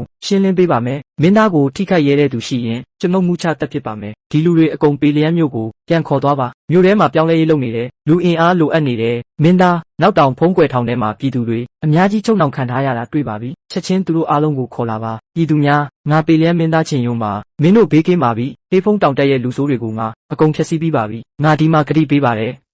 မင်းတို့အားလုံးငြိမ်းချမ်းနေထိုင်နိုင်ပါပြီငါတို့နောက်ဆုံးတော့အိမ်ပြန်နိုင်ပြီမိထိုးပါကြားပြီလားဖေးဖုံးတောင်တက်မရှိတော့ဘူးမင်းသားကိုယ်တိုင်လူတွေခေါ်ပြီးဖျက်ဆီးပစ်လိုက်တာပဲကောင်းကင်ဖျားမျက်စိဖွင့်ပြီးတက်ဖြတ်ခံရတဲ့လူဆိုးတွေနောက်ဆုံးတော့အပြစ်ဒဏ်ခံရပြီမင်းသားကငါတို့အတွက်လက်စားချေပေးပြီးဘယ်နှစ်ရှိပြီလဲငါတို့ဒီတောင်တွေမှာတနေ့မှမငြိမ်းချမ်းခဲ့ဘူးယခုတော့ကောင်းပြီမင်းသားကလှုပ်ချင်တာနဲ့ချက်ချင်းလှုပ်တယ်ကိုယ်တိုင်တောင်ထဲဝင်သေးတယ်ဒါတကယ်ပြည်သူတွေအတွက်ကောင်းတဲ့အရာရှိပဲငါတို့တကယ်ကောင်းတဲ့သခင်နဲ့ကြုံပြီအကိုကြီးပြီးပြီဒီတစ်ခါတကယ်ပြီးပြီဖေးဖုံးတောင်တက်မရှိတော့ဘူးရေမောတက်အရှင်ဖန်းခံရပြီးနေရမှာပဲတည်သွားပြီဘာပြောနေတာလဲတကယ်ဖြစ်စည်းခံရပြီလားပေလျက်မင်းသားတကယ်တောင်ထဲဝင်ရဲသလားခေါင်းဆောင်ကြီးတကယ်ဖြစ်စည်းခံရပြီပြီးတော့ဒီမင်းသားကပေ ပေလျံနယ်နမိတ်ထဲကလူဆိုးတွေအကုန်ဖမ်းမယ်တယောက်မှမကြံစေဘူးလို့ကြေညာထားတယ်အကိုကြီးဟေးဖုန်းတောင်တက်တောင်မခံနိုင်ဘူးငါတို့ဒီလူ100လောက်နဲ့သူတို့လာရင်အမှုန့်တောင်မကြံဘူးပြေးကြရအောင်အကိုကြီးတောတောင်ရှိနေရင်ထင်းဖို့စိုးရင်စရာမရှိဘူးညချင်းပဲနေရာတခြားပြေးကြရအောင်ထိုင်ပြီးတေးဖို့မစောင့်နိုင်ဘူးမြန်ပြေးကြနောက်ကြရင်မရတော့ဘူးစစ်တပ်ရောက်လာရင်ပြေးခြင်းလဲမရတော့ဘူးဟေးဖုန်းတောင်တက်ကအ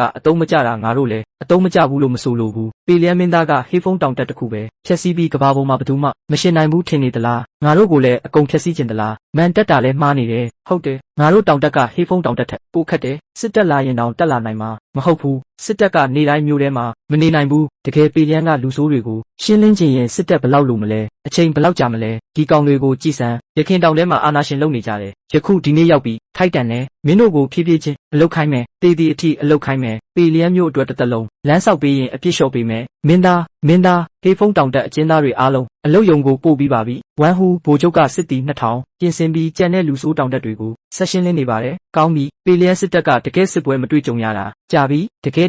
ကယ်လန်နဲ့လေ့ကျင့်ရင်ဒါစစ်ပြင်မှာရက်100လေ့ကျင့်တာထက်ပိုအသုံးဝင်တယ်ကျိုးအမိန့်ကိုနာခံပါသည်ခိုင်းမှုကျွန်ုပ်တို့ခိုင်းမှုကိုမဟာကုလူအဆင့်ကိုအောင်မြင်စွာရောက်ရှိသွားတဲ့အတွက်ဂုဏ်ပြုပါသည်ယခုတလန်းနဲ့ကောင်းကင်ထိမြောက်ပိုင်းနယ်စပ်မှာရေမောနိုင်ဘယ်သူမှမတားနိုင်ပါခိုင်းမှုဗုဒ္ဓဘာသာဂုရုအဆင့်ရောက်ရှိသွားတဲ့အတွက်ဂုဏ်ပြုပါသည်ကောင်းပြီငါ3လပိတ်လေ့ကျင့်ပြီးနောက်ဆုံးတော့မျောလင်းချက်ကိုမပြတ်စေပဲဒီတလန်းကိုခြေလန်းနိုင်ပြီခိုင်းမှုကိစ္စတစ်ခုအစီရင်ခံရန်ရှိပါသည်ငါတို့ပေလျံပြည်နယ်ထဲထားခဲ့တဲ့အစီအစဉ်တွေတညတဲ့အကုန်ဖျက်ဆီးခံရပါပြီရေမောတက်အရှင်ဖန်းခံရပြီးတက်ပစ်ခံရပါပြီတောင်တက်ကိုမိရှို့ပြီးဖြူပြားဖြစ်သွားပါပြီဘသူလောက်တာလဲခိုင်းမှုကိုပြန်ဖြေပါသည်ပေလျံပြည်နယ်ကိုနန်းတွင်းဆွေမျိုးအစ်စ်တယောက်ရောက်လာပါသည်ယခုအစိုးရကဖယ်ရှားပို့လိုက်တဲ့အိမ်ရှိဆံမင်းသားပါဟွန်းငါဘလို့ကြီးတဲ့လူလဲထင်နေတာနန်းတွင်းကစွန့်ပစ်ထားတဲ့အတုံးမကျတဲ့လူပဲသူငါဟိုဟုန်ကိုင်းရဲ့လူတွေကိုဖျက်ဆီးရဲရင်ဈေးကြီးပေးရမယ်မှတ်ထားပါအဆောင်တွေကိုပဲတက်ပါငါတို့နန်းတွင်းနဲ့တိုက်ရိုက်မျက်နှာချင်းဆိုင်เสียမလို့ဘူးနားလဲပါပြီခိုင်းမှုဒီနေ့ကစပြီးဟိုဟုန်ကိုင်းဖုံးကွယ်เสียမလို့တော့ဘူးအပြစ်မဲ့လမ်းစဉ်ကလူတွေကိုတက်ပြီးသူတို့ရဲ့နီးစနစ်တွေကိုတင်ယူပါ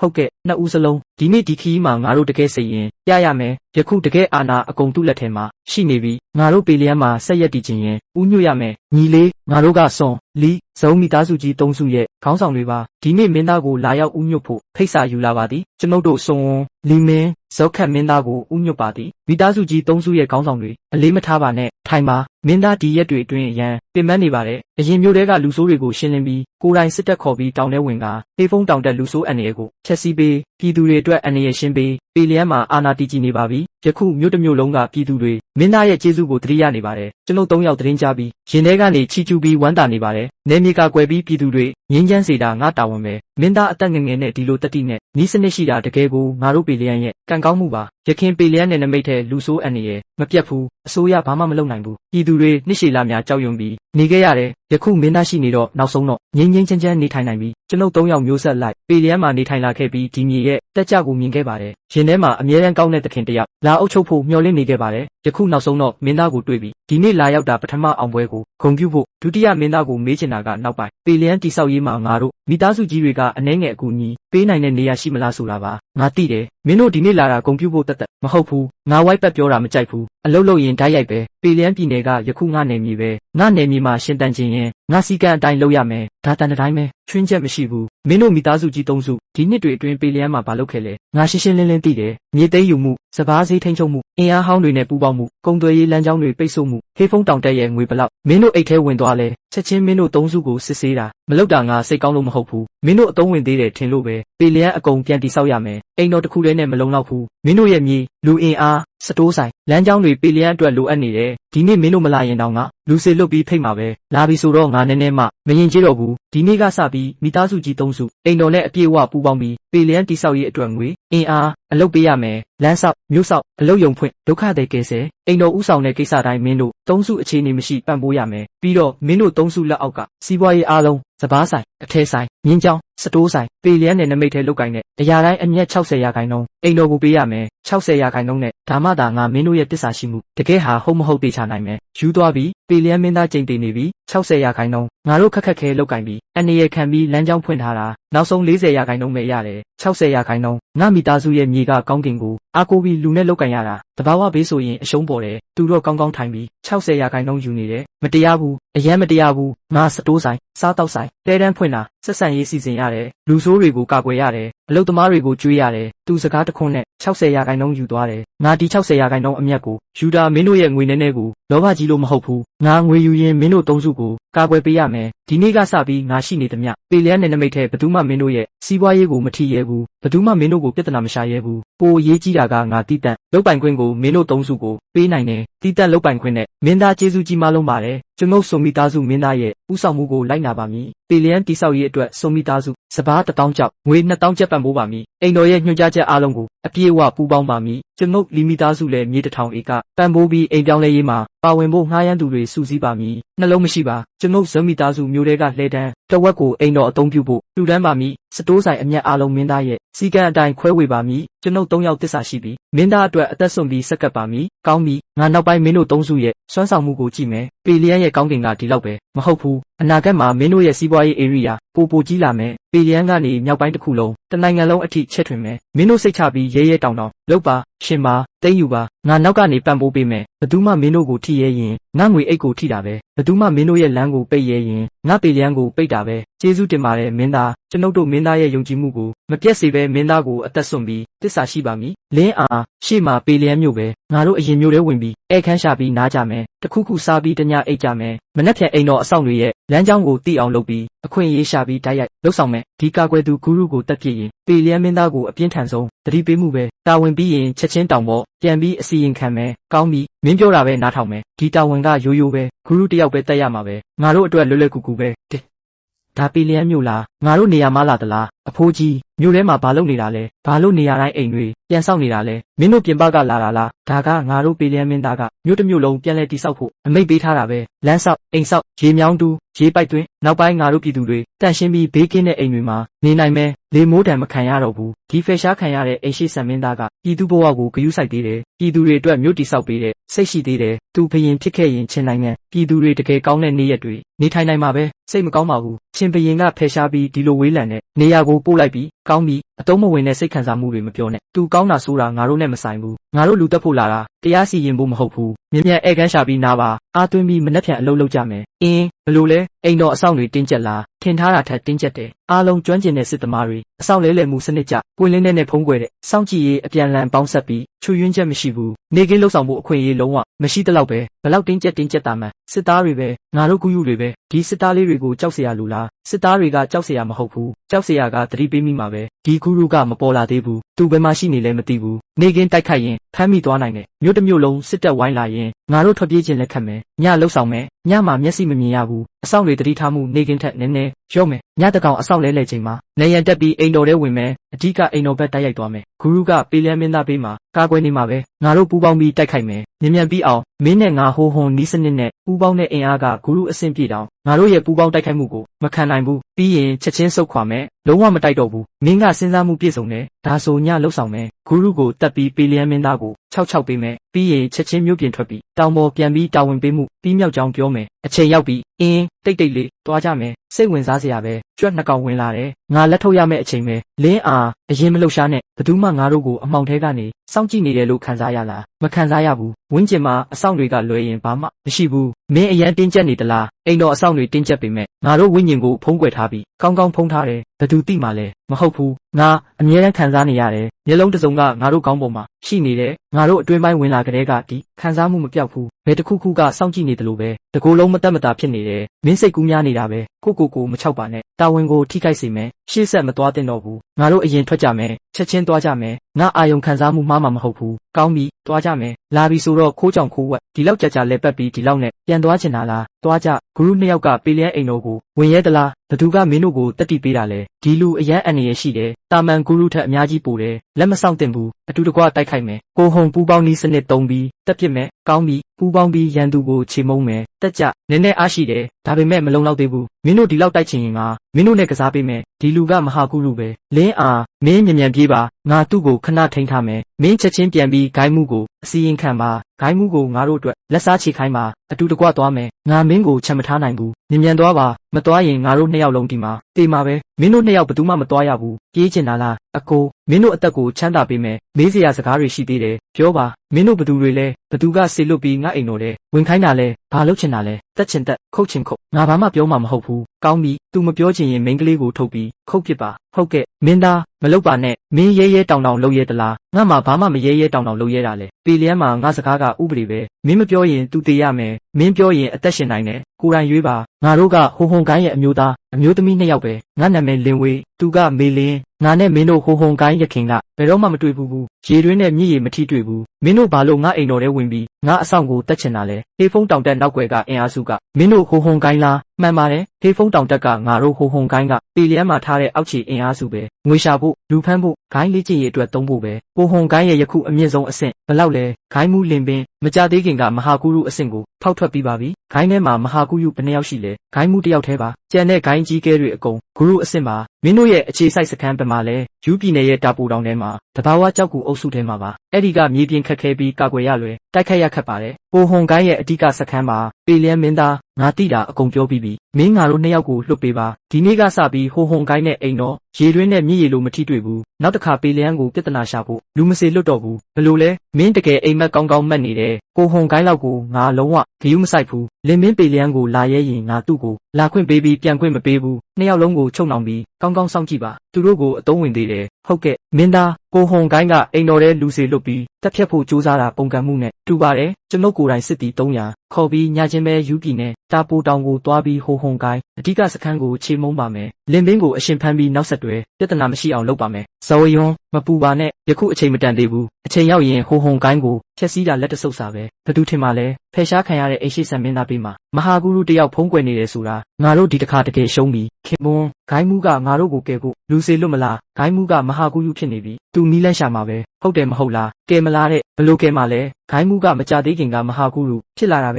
ဒါပေမဲ့အိမ်တော်ကမဟာဂုရုကတာမန်မဟာဂုရုထက်အများကြီးပိုတယ်ဂိုင်းမှုကိုယ်တိုင်လာရင်တော့မရှင်နိုင်ဘူးဂိုင်းမှုတကယ်ပေလျံကိုလာပြီးကယ်ရင်ကိုချစ်တောင်းနဲ့ကိုထောင်တယ်ဝင်တယ်လို့ပဲလာခွင့်ရှိပြီးပြန်ခွင့်မရှိဘူးဘယင်မင်းမြတ်အမှောင်ဆောင်တွေကလှုပ်ဝက်အစီရင်ခံစားရှိပါတယ်ပေလျံမင်းသားအကြောင်းမှာပြောပါပေလျံမင်းသားပေလျံရောက်ပြီးပထမဆုံးလက်စားပြီးဥပဒေချိုးဖောက်လူဆိုးတွေနဲ့ပူးပေါင်းပြီးပြည်သူတွေကိုညှဉ်းပန်းတဲ့ပြစ်မှုနဲ့ပြည်နယ်အုပ်ချုပ်ရေးမှုနဲ့ပြည်နယ်စစ်ဗိုလ်ချုပ်ကိုနေရာမှာပဲတပ်ပစ်လိုက်ပါတယ်မိုးကြိုးပစ်တယ်လို့မြန်ဆန်ပြီးမြို့တစ်မြို့လုံးကိုခြောက်ခြားစေပါတယ်ပေလျံမင်းသားဘေးမှာဂုရုအဆင့်အဆောက်တယောက်ရှိပြီးအင်အားကြီးမှပါတယ်အချိန်တိုအတွင်းပေလျံမင်းသားကမြို့ကာကွယ်ရေးပြင်ဆင်လူဆိုးတွေရှင်းလင်းစစ်တပ်ခေါ်ပြီးတောင်ထဲဝင်ကတညတဲ့လူဆိုးတောင်တက်ကိုချေမုံပြည်သူတွေအားလုံးလက်ခုပ်တီးပြီးဝမ်းသာနေပါတယ်။အိုးသူဒီလိုတတိရှိသလားလုံးဝအမှန်ပါယခုပေလျံမြို့ထဲမှာပေလျံမင်းသားကပြည်သူစိတ်ကိုအပြည့်အဝရရှိထားပြီးပြည်သူတွေချစ်ခင်နေပါတယ်ဒီကောင်လေးတကယ်ကြီးပြင်းလာပြီပဲလူစေလွတ်ပြီးချင်းယွန်းပေးကဂူရုရဲ့နောက်ခံကိုစုံစမ်းပါတောထဲကလူလားစစ်တပ်ဟောင်းလားဒါမှမဟုတ်အင်အားစုတစ်ခုခုလားတရင်ရတာနဲ့ချက်ချင်းစီရင်ခံပါကျွန်တော်အမိတ်တော်ကိုနာခံပါသည်ဘယင်မင်းမြတ်ပေလျံပြည်နယ်အုပ်ချုပ်ရေးမှုနဲ့ပြည်နယ်စစ်ဗိုလ်ချုပ်ကနန်းတွင်းကခန့်အပ်ထားတဲ့အရာရှိတွေဖြစ်ပါတယ်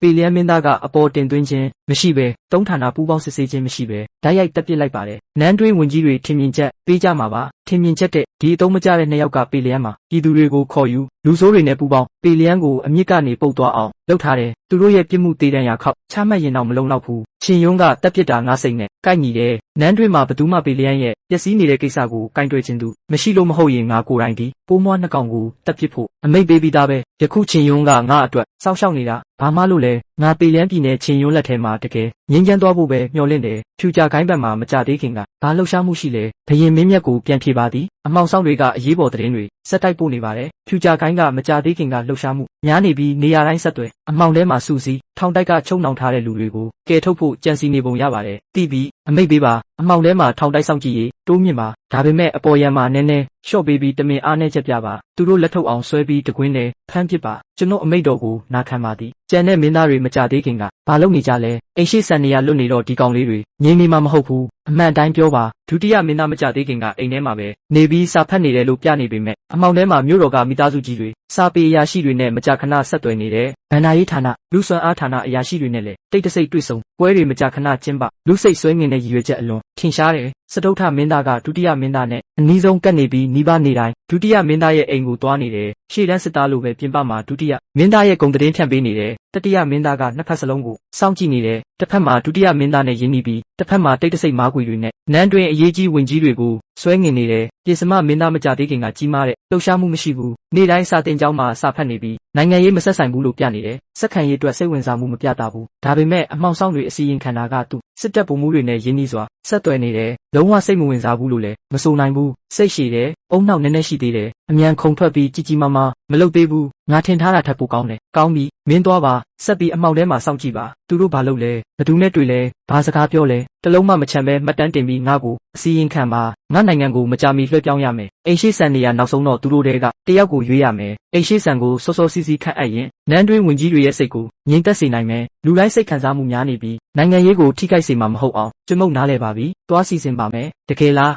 ဖွင့်ထားတဲ့မြေကငါတို့ကိုပိုင်အခွန်3နှစ်ကင်းလွတ်တဲ့လုံးဝအမှန်ပါအိမ်တော်ကြီးညာချက်တွေအနှံ့ကပ်ထားပြီးမိသားစုကြီး3စုကစပါအင်အားအာမခံပေးနေတယ်လိမ္မာမဟုတ်ဘူးကောင်းကင်ဖျားကြီးဒါကကောင်းကင်ကကြလာတဲ့ကံကောင်းမှုပဲဒီဘဝမှာကိုမြေကိုပိုင်တစ်ကွက်ရှိရင်တည်ရင်အောင်တန်မိုးရှိတယ်သွားကြမယ်အိမ်ပြန်ပြီးထွန်ယူပါမနှက်ဖြန်တောင်ပေါ်တက်ပြီးတအေကရရင်တအေကပဲရခင်စိတ်ကူးတဲ့တောင်မထည့်ရတဲ့အရာကိုမင်းသားစကားတခွန်းနဲ့တကယ်ဖြစ်သွားပြီးမင်းသားနဲ့အတူငါတို့ကောင်းတဲ့ဘဝနေထိုင်နိုင်ပြီးလာပြီးလဆင်ကြီးမားတဲ့မှတ်တမ်းတင်ချိန်နောက်ဆုံးတော့ရောက်ပြီးစနစ်မှတ်တမ်းတင်မယ်ယာဝါကွန်ရက်ဖျားရည်ဓာတ်ရိုက်ပောက်ကွဲသွားပြီးကောင်းကင်ကွန်ရက်ချွေရင်းချက်မရှိတဲ့အလဲလက်တက်ဖြတ်ရေးအဖွဲ့အစည်းပင့်ကူကိုတင်ကေတာအဖြစ်တက်ဖြတ်မှုကိုအလုပ်အဖြစ်သတင်းချက်လက်ကိုအယိုးအဖြစ်တစ္ဆာရှိမှုကိုဝိညာဉ်အဖြစ်အစဉ်တန်တင်းကျပ်ပြီးထိတ်ဆုံးမှာကောင်းကင်အစဉ်ပထမတက်ဖြတ်သူကုတ်နမယ်အလုံးရွဲဘရင်ရဲ့ရှစ်လက်ဓားကနေလာတယ်သူတို့ကတက်ဖြတ်သူတသက်မဟုတ်ဘူးသတင်းအချက်လက်ကွန်ရက်လည်းဖြစ်တယ်နန်းတွင်တော်တဲ့မိသားစုကြီးစစ်တပ်အနှံ့စိတ်ဝင်နေတယ်အပေါ်မှာဘရင်ရဲ့လှုပ်ဝက်ချက်တွေစုံစမ်းနိုင်အောက်မှာဈေးကွက်ပြည်သူတွေကိုစောင့်ကြည့်နိုင်တယ်လေ့ကျင့်မှုရက်ဆက်ပြီးအမိန့်ကိုပဲနာခံတယ်ခံစားချက်မရှိဘူးတာဝန်ကအရာအလုံးထက်အရေးကြီးတယ်ဈေးနှုန်းမရွေးမမှန်မမေးဓာတ်6လက်ကျုံအပြန်လန်းတကိုယ်လေးစိတ်ဓာတ်မထုတ်ရင်နေပါထုတ်ရင်တွေးမြင်ရမယ်ပြီးတော့ဇောက်ကောင်းလည်းရှိသေးတယ်ခန္ဓာကိုယ်မမြင့်ဘူးအတန်ငြိမ်နေတယ်ပြုံးနေတယ်ဒါပေမဲ့မျက်လုံးထဲမှာကပအရက်ဆက်ဆုံးအကြံစီတွေဖုံးထားတယ်လက်တစ်ချက်နဲ့နိုင်ငံတစ်ခုလုံးရဲ့လေထုကိုလှုပ်ခတ်နိုင်နန်းတွင်တော်တဲ့ပြည်နယ်အလုံးကိုလက်ဝါးထဲမှာကစားနိုင်တယ်ပြီးတော့အမှတ်ရစရာအကောင်းဆုံးကဂျင်းမီပဲထူးခြားတဲ့တက်ဖြတ်သူတိုက်ခိုက်မှုတိုင်းမှာတည်စေတဲ့အန်ရယ်ပါနေပေမဲ့မျက်ခုံးကြကအလှကနှလုံးကိုလှုပ်ခတ်စေတယ်အေးဆက်လှပအန်ရယ်ထူးခြားဆိုတဲ့ဂုဏ်တက်တီလေးမျိုးပေါင်းနေပြီးအန်ရယ်ရှိပြီးတည်စေတဲ့ဆွဲငင်အားတစ်မျိုးဖြစ်စေတယ်ယာဝါကွန်ရဲ့တကယ်ကြောက်စရာကကျွမ်းကျင်သူတယောက်မဟုတ်ဘူးကဘာတစ်ခုလုံးကိုဖုံးလွှမ်းနေတဲ့ချွေရင်းချက်မရှိတဲ့ကောင်းကင်ကွန်ရက်ပဲဒီကြီးမားတဲ့မှတ်တမ်းတင်မှုကပေးတဲ့ယာဝါကွန်ရက်မှာတသိန်းရှိတယ်ရခင်က1000ကျော်ရရင်အများဆုံးထင်ထားတာတကယ်ကိုအရန်ကောင်းတယ်ပိုင်ရှင်သည်ယာဝါကွန်ရက်အဖွဲ့ဝင်တသိန်းကိုတတ်မှတ်ထားသောနယ်မြေများသို့ခွဲဝေပြီးစောင့်ကြည့်ရေးလှုပ်ဆောင်နိုင်ပါသည်စနစ်ဒီလူတွေကိုချင်းနိုင်ငံတစ်ခုလုံးရဲ့နယ်မြေအလုံးမှာဖြန့်ကျက်ပေးလို့ရလားပြဿနာမရှိပါစနစ်ယာဝါကွန်ရက်ကိုခေါ်ပါဇဝကောင်းဓာတ်6လက်ကျွန်းရန်ရဲရင်းမီရွှန်ချင်းစုစုပေါင်း10ယောက်ကိုချက်ချင်းအိမ်တော်နောက်ကျောဘက်ခေါ်ပါကျန်တဲ့သူတွေအကုန်ချင်းနိုင်ငံ36ပြည်နယ်မှာဖြန့်ကျက်ပါပြည်နယ်တိုင်းမြို့တိုင်းခရိုင်တိုင်းရွာတိုင်းမှာသူရှုနဲ့သတင်းပို့သူချထားပါချက်ချင်းစောင့်ကြည့်ရေးအခြေအနေဝင်ပါလင်းယုံလိုအေးဆက်ပြီးဓာတ်သွားလို့ထက်ရှာနေတယ်ဒီလောက်ထက်ရှာနေတာရိုးရိုးအတိုင်းပဲအကုန်လုံးမှားယွင်းမှုပဲထင်ရတယ်ကျွန်ုပ်စော်ကောင်းယာဝါကွန်ရက်အဖွဲ့ဝင်တွေနဲ့တူမင်းသားကိုဦးညွတ်ပါသည်အားလုံးထားကြပါအလေးမထားပါနဲ့ဒီနေ့ကစပြီးမင်းတို့ကငါးလက်ထဲကအမှောင်ထဲကဓာတ်နဲ့နရွက်ပဲပွင့်လင်းရမှာပေးလျက်စစ်တက်ရှိတယ်အမှောင်ထဲမှာမင်းတို့ယာဝါကွန်ရက်ပဲငါမှမင်းတို့အတွက်တောင်းဆိုချက်တခုတည်းပဲလုံးဝသစ္စာရှိမှုသတင်းအချက်လက်အတားအဆီးမရှိငါသိချင်တဲ့ကိစ္စဘာပဲဖြစ်ဖြစ်မြို့တော်မှာပဲဖြစ်ဖြစ်နယ်စပ်မှာပဲဖြစ်ဖြစ်တောင်ထဲမှာပဲဖြစ်ဖြစ်မင်းတို့အမြန်ဆုံးငါရှိကိုယူလာရမယ်ကျွန်ုပ်တို့အမိန့်ကိုနာခံပါသည်ယာဝါကွန်ရက်တစ်ခုလုံးဒီဘဝမှာမင်းသားတယောက်တည်းရဲ့အမိန့်ကိုသာနာခံပါမည်ယူပြည်နယ်တာပို့တောင်မှာမီးနှုံကိုင်းတစ်ခုရှိတယ်ကိုဟွန်ကိုင်းပဲခိုင်းမှုလင်ပင်းကပြည်သူတွေကိုညှဉ်းပန်းလူဆိုးတွေနဲ့ပူပေါင်းရခင်ကအိမ်တော်ထဲလူစီလွတ်ပြီးတက်ဖြတ်ဖို့ကြိုးစားခဲ့သေးတယ်မင်းတို့ချက်ချင်းထွက်ပြီးကိုဟွန်ကိုင်းအဓိကစခန်းကိုခြေမုံပါကြက်ခွေးတကောင်မှမကြံစေဘူးတယောက်မှမချမ်းနဲ့ကျွတ်မုတ်နားလဲပါပြီတာဝန်ကိုမူချပြီးမြောက်အောင်လုပ်ပါမည်ကိုဟွန်ကိုင်းကိုအပြည့်အဝဖျက်ဆီးပါမည်သွားပါမြ မြန်သွားပြီးမြင်ပြန်လာပါကျွန်ုပ်ခွင့်တောင်းပါသည်ငါတို့မင်းသားကတကယ်ချုံမောတယ်တောထဲကမိသားစုကြီးမင်းသားတွေထက်ပိုလာတယ်အသက်လဲငယ်ပြီးဂုံသတင်းလဲရှိတယ်အလုတ်ကိုအာယုံစိုက်ပါမင်းသားကမင်းအလွယ်တကူပြောလို့ရတဲ့သူမဟုတ်ဘူးတချစ်သူပဲတာဝန်ပြီးမြောက်ဖို့အရေးကြီးတယ်အာယုံမလွဲပါနဲ့စကားများမပြောနဲ့မင်းသားနောက်မှာကြည်နေတယ်ဘလို့ပုံစံလဲယခုချက်ချင်းလူအင်အားစုစည်းပြီးအဖွဲ့အစည်းပြင်ဆင်ပါမင်းသားပေးထားတဲ့တာဝန်ကိုအရင်ပြီးမြောက်အောင်လုပ်ပါကိုဟုန်ကိုင်းနှစ်များစွာနေထိုင်လာတာအသေးစိတ်မသိရသေးဘူးအားလုံးစိတ်အပြည့်အဝထားပါမင်းသားရဲ့မျက်နှာကိုမပြတ်စေပါနဲ့ခိုင်းမှုဒီကာလအတွင်းငါတို့အစီအစဉ်တိုင်းလှုပ်ဆောင်ပြီးအပြစ်မဲ့လန်းစဉ်ကိုင်း၃ခုရဲ့စခန်းတွေကိုစက်တိုက်ဝင်တိုက်သူတို့ရဲ့တပည့်20ကျော်ဖမ်းဆီးပြီးပါပြီဝင်းကျင်ကဂိုင်းငယ်တွေကြောက်ပြီးတကားပိတ်ပြီးပြဿနာရှောင်နေကြပြီတောင်တကားကတော့ထွက်မလာရဲကြဘူးသူတို့ဂိုင်းမှုမဟာခုလို့ဖြစ်သွားပြီဆိုတာကြားပြီးတယောက်မှအတန်မထွက်ရဲကြဘူးယခုအပြစ်မဲ့လန်းစဉ်ဂိုင်းတွေစ စိတ်ပူနေကြပြီးငါတို့ကိုစန့်ကျင်ရဲသူမရှိတော့ဘူးကောင်းပြီဒီလိုအကျိုးသက်ရောက်မှုပဲလိုချင်တာရခင်ငါတို့ဟိုဟုန်ကိုင်းကအပြစ်မဲ့လမ်းစဉ်ဆိုတဲ့သူတွေကနောက်လိုက်ပြီးတက်ခံရအရှိအနောက်ဖုံးကွယ်ပြီးခေါင်းမထောင်ရဲခဲ့ဘူးယခုငါမဟာကူယူဖြစ်ပြီးလေပြောတဲ့အလှည့်ရောက်ပြီးဆက်ပြီးအားထုတ်ပါခိုင်းတွေကိုပြင်းပြင်းထန်ထန်ထိုးနှက်ပြီးယခုကစပြီးယူပြည်နယ်ဝင်းကျင်မှာဘသူစကားပြောတယ်ဆိုတာသိစေပါဟုတ်ကဲ့ခိုင်းမှုပစ္စမခိုင်းအကြီးကဲနဲ့စထမခိုင်းအကြီးကဲဘယ်မှာလဲအမျိုးသားအမျိုးသမီးနှစ်ယောက်ပါလို့မလာသေးတာလဲမသိဘူးမမြင်ဘူးအရင်ပြန်လာပြီးထင်ထားတာရခင်ရက်တွေကသူတို့ကိုပေးလျန်းပြည်နယ်ပို့ပြီးဒီကူရုကိုရှင်းလင်းခိုင်းတာမဟုတ်လားဒီလောက်ရိုးရိုးကိစ္စမြင်မြန်ပြီးတဲ့နယ်လမ်းမှာပြဿနာဖြစ်သွားသလားချက်ချင်းလူစေလွတ်ပြီးတောင်ပေါ်ကစင်းကပေးလျန်းပြည်နယ်သွားတဲ့လမ်းတစ်လျှောက်ရှာပါဟုတ်ကဲ့ခိုင်းမှုမကောင်းပါဘူးကြီးမားတဲ့ကိစ္စဖြစ်သွားပါပြီဘာလို့ပူနေတာလဲဖြည်းဖြည်းပြောပါအစီရင်ခံပါဂိုင်းမှုပစ္စမဂိုင်းအကြီးကဲနဲ့စထမဂိုင်းအကြီးကဲပေလျံမင်းသားကဖမ်းသွားပါပြီ။ဘာတဲ့ဖမ်းခံရပြီးတဲ့ဘလို့ဖြစ်နိုင်တာလဲအမျိုးသားအမျိုးသမီးနှစ်ယောက်ပူးပေါင်းရင်ဂူရုအဆင့်ပြေတောင်မရှင်နိုင်ဘူးပေလျံမင်းသားတစ်ယောက်ကဘလို့ဖမ်းနိုင်တာလဲထောင်ချောက်မိသွားသလားပေလျံဘက်မှာကျွမ်းကျင်သူရှိနေသလားဟုတ်ကဲ့ချက်ချင်းငါအတွက်စုံစမ်းပါပေလျံအိမ်တော်ရဲ့အခြေအနေအကုန်စုံစမ်းပါဒီပေလျံမင်းသားဘေးမှာဘလို့ကျွမ်းကျင်သူရှိလဲနှစ်ယောက်ဘလို့ဖမ်းခံရလဲအသေးစိတ်တစ်ခုမှမချန်နဲ့ဟုတ်ကဲ့ကျွန်ုပ်ချက်ချင်းတွားလုပ်ပါမယ်တစ်ချက်ထပ်ကြည့်ပါဒီတလကျော်အတွင်းငါတို့လူတွေထောင်တိုက်ထဲဝင်ပြီးအလုသမားဖြစ်ဝင်ရောက်အဆောင်လဲလဲချင်းကင်းလက်လမ်းကြောင်းဘဲအုပ်ပြားရောနေလဲအကုန်မှတ်ထားပြီးပြီဒီနေရာကထောင်တိုက်ရဲ့အပြင်ဘက်အဆောင်လဲငါတို့ငွေ900ကျပ်သုံးပြီးအတွင်းကအဆောင်2ယောက်ကိုဝယ်ထားပြီးတကောင်အဆောင်လဲလဲချင်းမှာသူတို့ဘိုင်းနာတရောင်လုပ်ပြီးမိရှုတိုင်တချောင်းကြာအချိန်ဆွဲပေးမယ်အရှိမြောက်ထောင်ကရေမြောင်းကထောင်တိုက်ရဲ့အဟောင်းချွေရင်းချက်ပဲနှစ်ရှည်မပြင်ဆင်ထားဘူးငါတို့လူတွေနောက်ဆုံးအပိုင်းကိုခောက်ပြီးပြီဒါပေမဲ့အတွင်းကကျင်းပြီးတယောက်ပဲဖြတ်သွားနိုင်တယ်လှုပ်ရှားမှုမြန်ရမယ်အတွင်းမှာချုံနှောင်ထားတာကဖြူကြကိုင်းရဲ့ဂိုင်းကြီးကဲပဲဒီလုပ်ငန်းအောင်မြင်ရမည်မအောင်မြင်ရဘူးဘယ်သူမှပျက်စီးရင်ကြီးမားတဲ့ကိစ္စကိုထိခိုက်ရင်ငါဖြူကြရဲ့ဓာကလူကိုမမှတ်မိဘူးတန်ရှင်းသောမိန်းကလေးအမိန့်ကိုနာခံပါသည်ကောင်းပြီအစီအစဉ်တိုင်းလှုပ်ဆောင်ပါတကောင်သုံးထိုးချိန်မြို့ထဲထောင်တိုက်အနောက်ဖက်လမ်းကြားမှာစုကြပါအချက်ပြမှုကြားရင်တပြိုင်နက်လှုပ်ဆောင်ပါဟုတ်ကဲ့ရှင်ရွက်မင်းငါကိုစောင့်နေပါတကောင်သုံးထိုးချိန်ငင်းချမ်းပါတယ်ဘာမှမဖြစ်ပါဘူးလှုပ်ဆောင်ပါမြင်မြန်အဆောင်လဲလဲချိန်မိရှုတိုင်တဝက်ပဲရှိတယ်မနှောက်ယှက်ပါနဲ့အဆောင်တွေလက်ခံပါမကောင်းဘူးထောင်ချောက်ရှိနေတယ်တက်ကြတယောက်မှမချန်နဲ့ဘယင်မင်းမြတ်ထောင်တိုက်မှာပြဿနာဖြစ်ပါပြီဖြူကြကိုင်းကတကယ်လက်ထုတ်ပါပြီထောင်တိုက်ကဲထုတ်ချင်တာပါအမှောင်ဆောင်တွေအရင်ကတည်းကပြင်ဆင်ထားပြီးပါဝင်တဲ့ဖြူကြကိုင်းသားတွေတယောက်မှမပြေးနိုင်ဘူးအားလုံးနေရာမှာပဲတက်ပစ်ခံရပါပြီဟွန်းဒီကြွက်ဆိုးတွေနောက်ဆုံးတော့ခေါင်းထုတ်ပြပြီးဖုံးကွယ်နေရင်ပိုပြီးခက်ခဲမယ်လက်ထုတ်ရင်သူတို့လည်းအရေးပေါ်နေပြီဆိုတာရတယ်ဒီရှုံးမှုနဲ့သူတို့အချိန်တိုအတွင်းထပ်မလုပ်ရဲတော့ဘူးနားရအောင်မယ်ထောင်တိုက်ထဲကဖြူကြကိုင်းအကျွင်းအကြံတွေအကုန်ရှင်းလင်းပါသူတို့ရဲ့အတုံးဝင်မှုပြီးသွားပြီဟုတ်ကဲ့ဘယင်မင်းမြတ်တန်ရှင်းသောမိန်းကလေးအောင်မြင်ပါသလားခိုင်းအကြီးကဲတွေကဲထုတ်နိုင်ပါသလားထောင်တိုက်မှာဒီလောက်ကြီးမားတဲ့အတန်ဖြစ်တယ်အောင်မြင်ပြီမဟုတ်လားလုပ်ငန်းမအောင်မြင်ပါဘလို့ဖြစ်နိုင်တာလဲငါတို့အစီအစဉ်ဒီလောက်တေချတာပဲထောင်တိုက်အဆောင်တွေတောင်ဝယ်ထားပြီးချင်းဘရင်ကအရင်ကတည်းကပြင်ဆင်ထားတာသူဖြူကြကိုင်းလက်ထုတ်မယ်ဆိုတာခံမှန်ပြီးတမင်အားနဲ့ချက်ပြပြီးငါတို့ကိုထောင်ချောက်ထဲဆွဲနေတာငါတို့ရဲ့အစီအစဉ်အကုန်တူးတွက်ချက်မှုအဲမှာပဲခိုင်းကြီးကဲကိုကဲထုတ်ခြင်းရင်ကောင်းကင်တက်တာထက်ခတ်တယ်သွားတဲ့တရေတွေတယောက်မှမပြန်လာဘူးအကုန်ပျောက်သွားပြီးကဲထုတ်ရေးအစီအစဉ်ရုပ်သိမ်းပါမနှက်ဖြန်နက်ခင်းမြို့တော်ကထွက်ပြီးအဓိကစခန်းကိုပြန်မယ်ဟုတ်ကဲ့တန်ရှင်းသောမိန်းကလေးရက်ပါ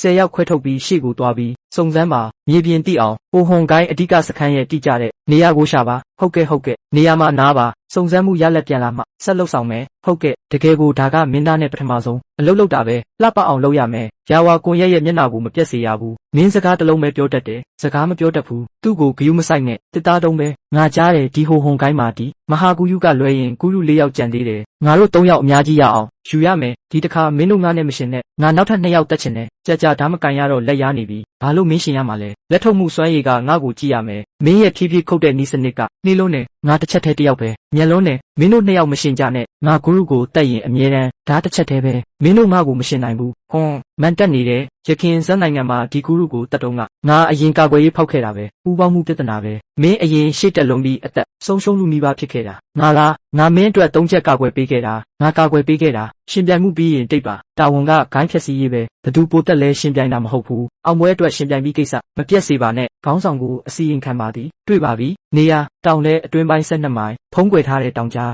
အဓိကလန်တလန်ပဲဝင်နိုင်တယ်ဝင်းကျင်ကြောက်ဆောင်ထောင်မှတ်ပြီးကာကွယ်ရလွယ်တိုက်ခတ်ရခက်ဝင်ပေါက်မှာအမျိုးသားအမျိုးသမီးရုပ်တု2ခုရှိတယ်ဖုံးကွယ်စောင့်ကြည့်ရေးထူထပ်ပြီးအဆောင်တင်းကျပ်တယ်ကိုဟွန်ကိုင်းအဓိကစခန်းဆိုတာအတီးပြုတ်ပါတယ်တိပြီးတွေ့ပြီဆိုတော့စောင့်စရာမလိုတော့ဘူးအဖွဲပြင်ဆင်ပြီးတောင်ထဲဝင်မယ်ဂိုင်းဖြက်စီးမယ်ဟုတ်ကဲ့ခေါင်းဆောင်ဟေးမင်းတို့ဒီလိုဆိုးတဲ့နေရာမှာစောင့်နေတယ်ဘဲကရန်သူလာမှလဲဂိုင်းမှုကမဟာကူးယူဖြစ်နေပြီဘသူသေးဖို့လာရဲမှလဲ ဟုတ်တယ်ငါတို့ဒီအဆောင်ကအချိန်ဖြုံးနေတာပဲကိုဟွန်ကိုင်းတပည့်တွေရဲ့အဆင့်ကဒီလောက်ပဲရှိတယ်ဖုံးကွယ်ထားပေမဲ့တစ်ချက်ကြည့်ရင်မြင်သားတယ်ဒီလိုအဆင့်နဲ့အဓိကစခန်းတကားမှာစောင့်ကြည့်ဖို့ထိုက်တန်သလားဟေးဒီအဆောင်ကပြင်းစရာကောင်းတယ်ကြာစကားပြောနေပေမဲ့လူတစ်ယောက်မှမမြင်ဘူးဘာကြောက်စရာရှိလဲငါတို့ဒီနေရာကဖုံးကွယ်ထားတယ်ဘယ်သူမှရှာမတွေ့နိုင်ဘူးအဆင့်နှိပ်လွန်းနဲ့ဖုံးကွယ်တာတော့မတက်ဘူးဒီလိုအဆင့်နဲ့အဆောင်ဘလို့လုံနိုင်တယ်လဲ10ယောက်ချန်ပြီးတောင်ကြားဝင်ပေါက်ကိုစောင့်ပါတယောက်မှမပြေးစေရကြံတဲ့သူတွေငါနဲ့အတူတောင်ကြားတယ်ဝင်မဲဟုတ်ကဲ့ကိုဟွန်ကိုင်းကနေရာရွေးချယ်မှုကောင်းတယ်ဒါပေမဲ့ဒါကပိုကောင်းတယ်တကွင်းနဲ့ဖမ်းနိုင်တယ်ငါစိတ်နဲ့ကိုက်ညီတယ်သူတို့ကိုဒီတောင်ကြားထဲမှာပိတ်ထားရင်တောင်ပန်ရှိလဲမပြန်နိုင်ဘူးငါတို့တောင်တစ်ခုလုံးလိုက်ရှာစရာမလိုဘူးဘဲကလာတဲ့သူတွေလည်းအနက်ရောင်အဝေးဝတ်ထားတယ်ကိုလူမဟုတ်ဘူးရန်သူပဲအားလုံးစုကြရန်သူဝင်လာပြီးတက်ကြ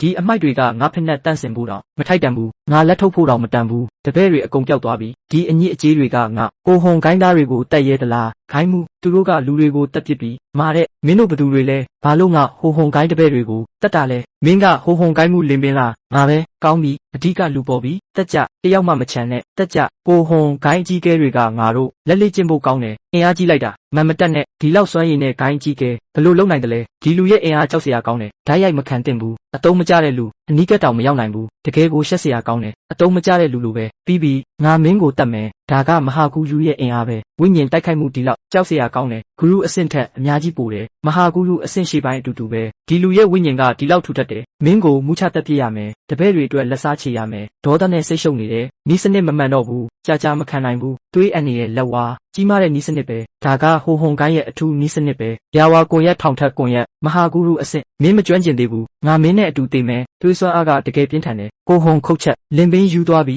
ဒါကအတူတကွတည်ဖို့ပဲရှောင်းပါမဟာကူယူဖြစ်ရင်ဘာဖြစ်လဲခေါင်းဆောင်ကိုဂုံပြူပါသည်ကြီးမားတဲ့ရန်သူကိုဖြည့်ရှင်းပြီးပါပြီရှာပါကိုဟွန်ကိုင်းရဲ့လှုပ်ဝက်စာရွက်စာတမ်းပစ္စည်းအကုန်သိမ်းယူပါဟုတ်ကဲ့ခေါင်းဆောင်ဒီစာကြီးတိုက်မှာကောင်းတဲ့ပစ္စည်းမရှိဘူးအကုန်မှိုက်ပဲဒီလောက်ကြီးတဲ့နေရာကိုအလားအကဖြစ်စေတယ်ချင်းလာပါကောင်းတဲ့ပစ္စည်းရှိတယ်ဘာထပ်ဖြစ်ပြီလဲရိုင်းဆိုင်နေကိုဟွန်ကိုင်းမှာတကယ်ကောင်းတဲ့ပစ္စည်းမရှိဘူးတရားဝင်မဟန်ဆောင်နဲ့ဒါကအထက်တန်းပူးတွဲလေ့ကျင့်ရေးနီးစနစ်ပဲကောင်းလေ့ကျင့်ရင်စွမ်းအားထက်တက်နိုင်တဲ့ရှားပါတဲ့ကောင်းတဲ့ပစ္စည်းပဲထွက်သွားငါဒီလိုရိုင်းဆိုင်တဲ့နီးစနစ်ကိုမလေ့ကျင့်ဘူးရွှန်ရဲမင်းလာကြည့်ပါဒါဘာစာလုံးလဲမမြင်ဘူးဗဟိုမြေပြင်ရဲ့စာလုံးမဟုတ်ဘူးငါလည်းမသိဘူးဒီလောက်တင်းကျပ်စွာဖုံးကွယ်ထားတာတေချာပေါက်ကောင်းတဲ့ပစ္စည်းပဲယူထားပါနေရာလည်းမယူဘူးပြန်ယူသွားပြီးနောက်မှလေ့လာကြမယ်မူရင်းလမ်းကြောင်းအတိုင်းပြန်သွားပြီးကိုဟွန်ကိုင်းကိုမီးရှို့ပါဟုတ်ကဲ့အမိတ်လူတွေစာရွက်ဒီမီးကြီးထဲမှာမီးလောင်ပြီးပျောက်သွားနိုင်တယ်လုံးဝပျောက်သွားပြီးစုတ်ခွာမယ်တန်ရှင်းသောဂိုင်းကိုပြန်မယ်ဟုတ်ကဲ့မင်းသားကိုဟွန်ကိုင်းကိုအပြည့်အဝဖျက်ဆီးပြီးပါပြီဂိုင်းမှုလင်ပင်ဂိုင်းကြီးကဲ4ယောက်ဓမ္မအဆောင်6ယောက်ဂိုင်းအောက်တပည့်ရာချီတယောက်မှအရှင်မကြံပါဂိုင်းအတွင်းလှုပ်ဝက်စာရွက်စေးဝါဆေးဖက်ဝင်အပင်အကုန်သိမ်းယူပြီးယာဝါကွန်ရက်စခန်းကိုပြန်ယူလာပါပြီကောင်းလုပ်ပြီးယာဝါကွန်ရက်ရဲ့စွမ်းရည်ကိုငါကျင့်တတ်တယ်နောက်ပိုင်းဓာတ်6လက်ကျွန်တွေငါဘေးမှာခြံထားမယ်အနီးကပ်ကာကွယ်သူအဖြစ်ဇဝကောင်းမင်းယာဝါကွန်ရက်သတင်းအချက်လက်ကွန်ရက်ကိုအမြန်တိဆောက်ပါသတင်းအချက်လက်ကွန်ရက်တစ်ခုလုံးကိုမြင်လည်ပတ်အောင်လုပ်ပါအကုန်လုံးဖုံးလွှမ်းအောင်နားလည်ပါပြီအားလုံးလာကြည့်ကြပါဒီပစ္စည်းကိုဟိုဟွန်ကိုင်းကဒီလောက်တင်းကျပ်စွာဖုံးကွယ်ထားတာတေချာပေါက်ယတနာပဲငါတို့အတူတကွစဉ်းစားကြည့်ရအောင်ဒါရေးထားလဲကြည့်ကြမယ်ဒါဗဟိုမြေပြင်ရဲ့စာလုံးမဟုတ်ဘူးအနောက်ဘက်နယ်မြေဘက်ကစာလုံးဖြစ်မလားအဲ့ဒီဘက်ကစာလုံးတွေအများစုဒီလိုပုံစံမျိုးပဲဖြစ်နိုင်တယ်ငါတို့အနောက်ဘက်နယ်မြေကိုမသွားဘူးမသိရင်ပုံမှန်ပဲကောင်းပြီမဖတ်တတ်ဘူးအလားတပဲနောက်ပိုင်းအနောက်ဘက်နယ်မြေကလူနဲ့တွေ့ရင်မေးကြည့်မယ်အရင်ထားပါလဆင်ကြီးမားတဲ့မှတ်တမ်းတင်ချိန်ထက်ရောက်ပြီးစနစ်မှတ်တမ်းတင်မယ်မြင်မှတ်တမ်းတင်မယ်ခိုချူးပိန်ကိုခေါ်ပါကျွန်းငုတ်ခိုချူးပိန်မင်းသားကိုဥညွတ်ပါသည်ချန်ပီယံမားကွီအလေးမထားပါနဲ့ငါမင်းကိုကြာစောင့်နေပြီမင်းရဲ့အကူအညီရရင်ပေလျံကကြားတောင်တက်တယ်လို့ပဲကျွန်ုပ်မင်းသားရဲ့ယုံကြည်မှုကိုမပြတ်စေပါမြင်းတက်ပေလျံမြင်းတက်ကပေလျံစစ်တပ်ရဲ့အဓိကတိုက်ခိုက်ရေးအင်အားပဲယခုတော့မြင်းတက်တိုက်ခိုက်ရေးကိုကျွမ်းကျင်ပြီးစစ်တပ်ထောင်ချီဥဆောင်နိုင်တဲ့ရဲတောင်ဗိုလ်ချုပ်တယောက်လိုအပ်နေတယ်နောက်ပိုင်းပေလျံတန်ချက်မြင့်တက်အကုန်မင်းကိုဥဆောင်ခွင့်ပေးမယ်ကျိုးအမိန့်ကိုနာခံပါသည်တွားကြမယ်ငါနဲ့အတူမြို့ပြင်စစ်စခန်းကိုတွားမယ်မင်းကိုလှုပ်ဖို့ကင်ဘက်အစ်စ်တွေနဲ့မိတ်ဆက်ပေးမယ်ပေလျံစစ်တပ်ရဲ့အခြေခံကိုလည်းပြပေးမယ်ရက်ပါခြံထားပါလမ်းလျှောက်ကွာဝေးခွာပါအုပ်စုလိုက်မစုပါနဲ့လှန်ထုတ်ရင်မြန်တီးကြနောက်ထပ်100ကလေ့ကျင့်ပါဘသူလှုပ်ရှားမှုနှေးရင်နောက်ထပ်15ခုဒူးကောင်းကွေးထပ်လုပ်ရမယ်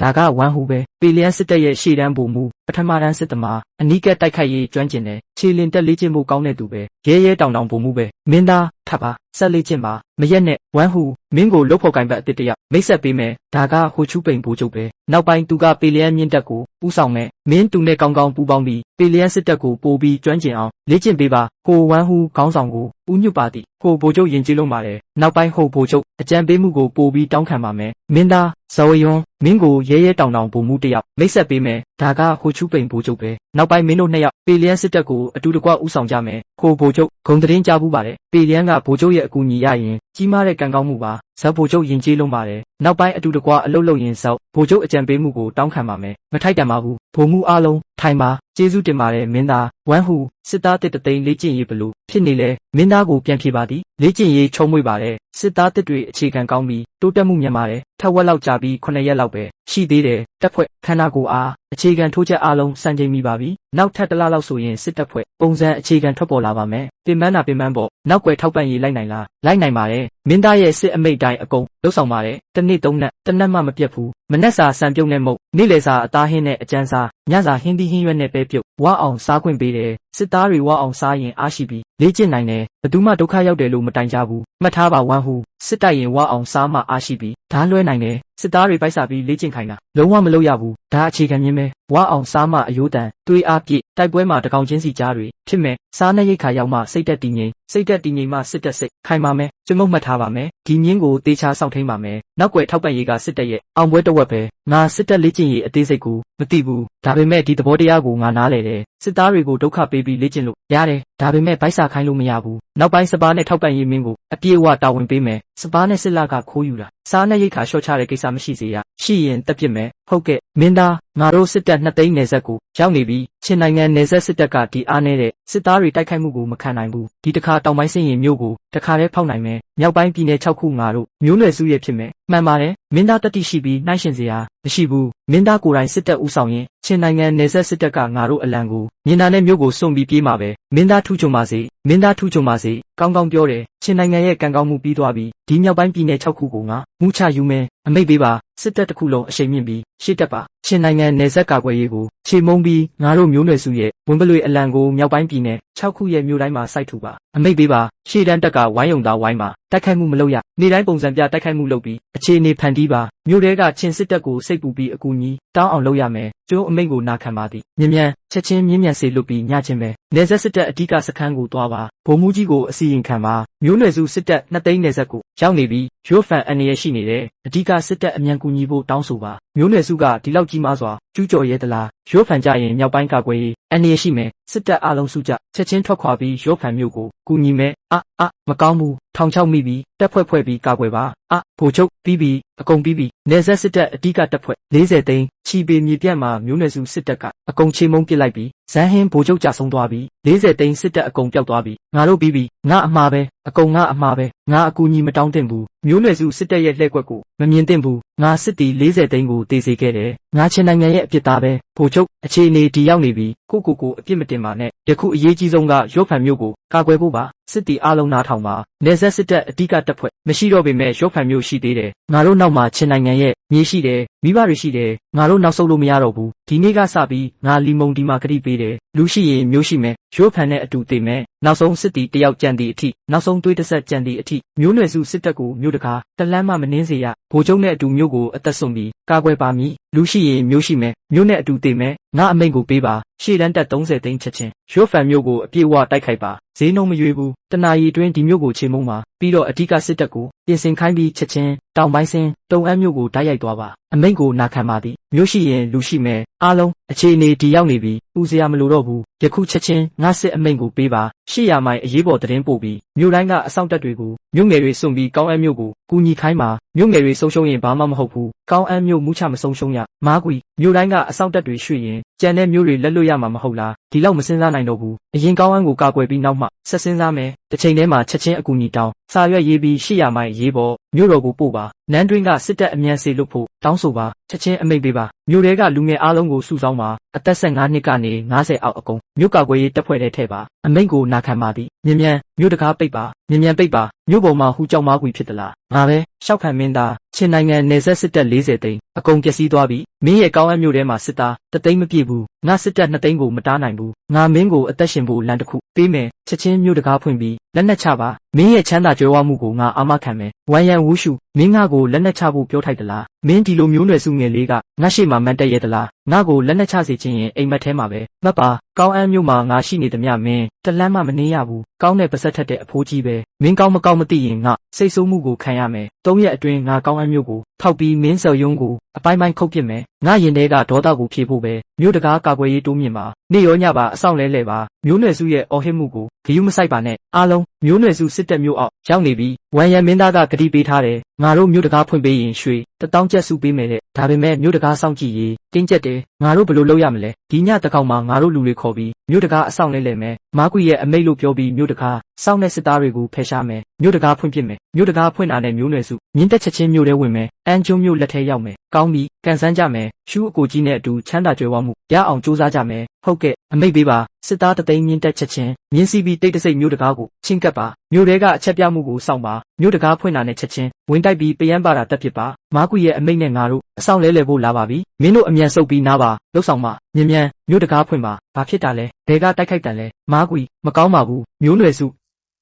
စုစစ်တပ်မြို့ထဲဝင်လာပြီးဘလို့ဖြစ်နိုင်တာလဲမြို့နိုင်ရန်ခိုင်ပါတယ်မျိုးနွယ်စုမြင့်တက်ဘလို့မြို့တကားကိုဖောက်နိုင်တာလဲဖောက်တာမဟုတ်ဘူးမြို့ထဲကတစ္ဆာဖောက်ပဲနေဆက်စစ်တပ်ထဲကတစ္ဆာဖောက်ပုံမှုကမြို့တကားဖွင့်ပြီးမျိုးနွယ်စုစစ်တပ်ကိုဝင်ခွင့်ပေးလိုက်တာကောင်းတဲ့တစ္ဆာဖောက်တွေပဲငါအမိန့်ကိုပေးပါချက်ချင်းအိမ်တော်ကအနီးကပ်စစ်သားတွေနဲ့မြို့ထဲအဆောင်တပ်တွေကိုစုစည်းပြီးမြို့ထဲဝင်လာတဲ့မျိုးနွယ်စုစစ်တပ်ကိုအပြည့်အဝဝိုင်းတိုက်ပါမြို့တကားကိုမူးချပြန်သိမ်းရမယ်မျိုးနွယ်စုစစ်တပ်ကိုမြို့ပြင်ထုတ်ပြရမယ်နောက်ဆုတ်ရဲသူအကုန်တပ်ပစ်မယ်အမိန့်ကိုနာခံပါသည်ခံကြမြန်အဓိကလမ်းကိုခံကြဆက်ခံကြမြို့တကားကိုပိတ်ထားရမယ်မျိုးနွယ်စုစစ်တပ်ထပ်မဝင်စေရတက်ကြငါနဲ့အတူထွက်ပြီးတိုက်ကြတက်ကြတေးချင်နေတာပဲစစ်တီများငါနဲ့အတူတိုက်ကြမျိုးနွယ်စုစစ်တပ်ကိုမြို့ပြင်ထုတ်ပစ်ကြချင်းအန်းကိုကာကွယ်ကြမျိုးနွယ်စုစစ်တပ်တွေရေလွှမ်းလို့လေးဖက်လေးတန်ကနေလာနေတယ်တယောက်မှမသေးဘူးဟူကြောက်မားကွီမတောင့်ခိုပါနဲ့မင်းရဲ့အဆောင်တက်ပျက်စီးသွားပြီမင်းဘေးမှာစစ်တီရာချီပဲကြံတယ်နောက်ဆုတ်လည်းမရှိတော့ဘူးယခုလက်နက်ချရင်ငါစီကံပြောင်းမှာမဟုတ်ဘူးမင်းရဲ့ချမ်းသာကြွယ်ဝမှုကိုအာမခံမယ်မင်းရဲ့ကြံတဲ့စစ်သားတွေအသက်ကိုချမ်းသာပေးမယ်မိုက်မဲစွာဆက်တောင့်ခံရင်ဒီနေ့မြို့တစ်မြို့လုံးကစစ်သားတွေမင်းနဲ့အတူတေးမှာပဲဝမ်ယန်ဝူရှမ်းမင်းအိမ်မက်နေတာမင်းအဖေရခင်ငါလက်အောက်မှာရှုံးခဲ့ဘူးတဲ့ငါချင်းနိုင်ငံစစ်သားတွေတေးရင်တောင်လက်နက်မချဘူးကောင်းတဲ့တေးရင်တောင်လက်နက်မချဘူးမင်းတေးချင်းရင်ငါကိုယ်တိုင်မင်းကိုလမ်းပို့ပေးမယ်ငါကြည့်ချင်တယ်ဒီဟူကြောက်မားကွီမှာရခင်မြက်ခင်းပြင်ကိုအနှံ့ချေမှုန်ခဲ့တဲ့ဂုံသတင်းရှိသေးလားဆိုတာကောင်းတဲ့ပစ္စည်းပဲမင်းရဲ့ခစ်ကုံသွားပြီမင်းသားမြောက်ပိုင်းနောက်ဆုံးသတင်းအဆိုးဆုံးသတင်းရောက်ပါပြီချင်းနိုင်ငံမြောက်ပိုင်းကာကွယ်ရေးတစ်ခုလုံးကြဆုံးသွားပါပြီအန်တင်းမြို့ကိုမျိုးနွယ်စုစစ်တပ်ကဖောက်ထွက်ဟူကြောက်မားကွီဇိုယွန်းကြဆုံးသွားပါပြီမျိုးနွယ်စုစစ်တပ်ဘလောက်အင်အားတုံးတလဲအန်တင်းမြို့နိုင်ရန်မြင့်ပြီးကျုံနက်တယ်ဘာလို့ဒီလောက်မြန်ကြဆုံးသွားတာလဲမင်းသားကိုပြန်ဖြေပါသည်မျိုးနွယ်စုအင်အားစု2သိန်းနီးပါးထုတ်သုံးပါတယ်ဟူကြောက်မားကွီမဟာဂုရုစွမ်းအားနဲ့တောင်မကယ်နိုင်ဘူးနောက်ဆုံးစစ်ပွဲထဲမှာကြဆုံးသွားပါပြီချင်းနိုင်ငံဆိုတဲ့အဆောက်အုံကြီးတကယ်ကိုအမြင့်ကနေပုတ်နေပြီပဲမင်းသားမြောက်ပိုင်းကာကွယ်ရေးပျက်စီးသွားရင်မျိုးနွယ်စုစစ်တပ်ရဲ့နောက်ပစ်မှတ်ကပေလျန်းပြည်နယ်ဖြစ်မှာပါငါတို့စောစောစီးစီးပြင်ဆင်ရမယ်မဟုတ်ရင်အခက်ခဲဖြစ်မှာပါရာဝါကွန်ရက်ကမျိုးနွယ်စုစစ်တပ်အတိကတပ်ဖွဲ့ရဲ့လှုပ်ရှားမှုကိုအနီးကပ်စောင့်ကြည့်ပါသတင်းရှိတာနဲ့ပထမဆုံးအစီရင်ခံပါမင်းသာ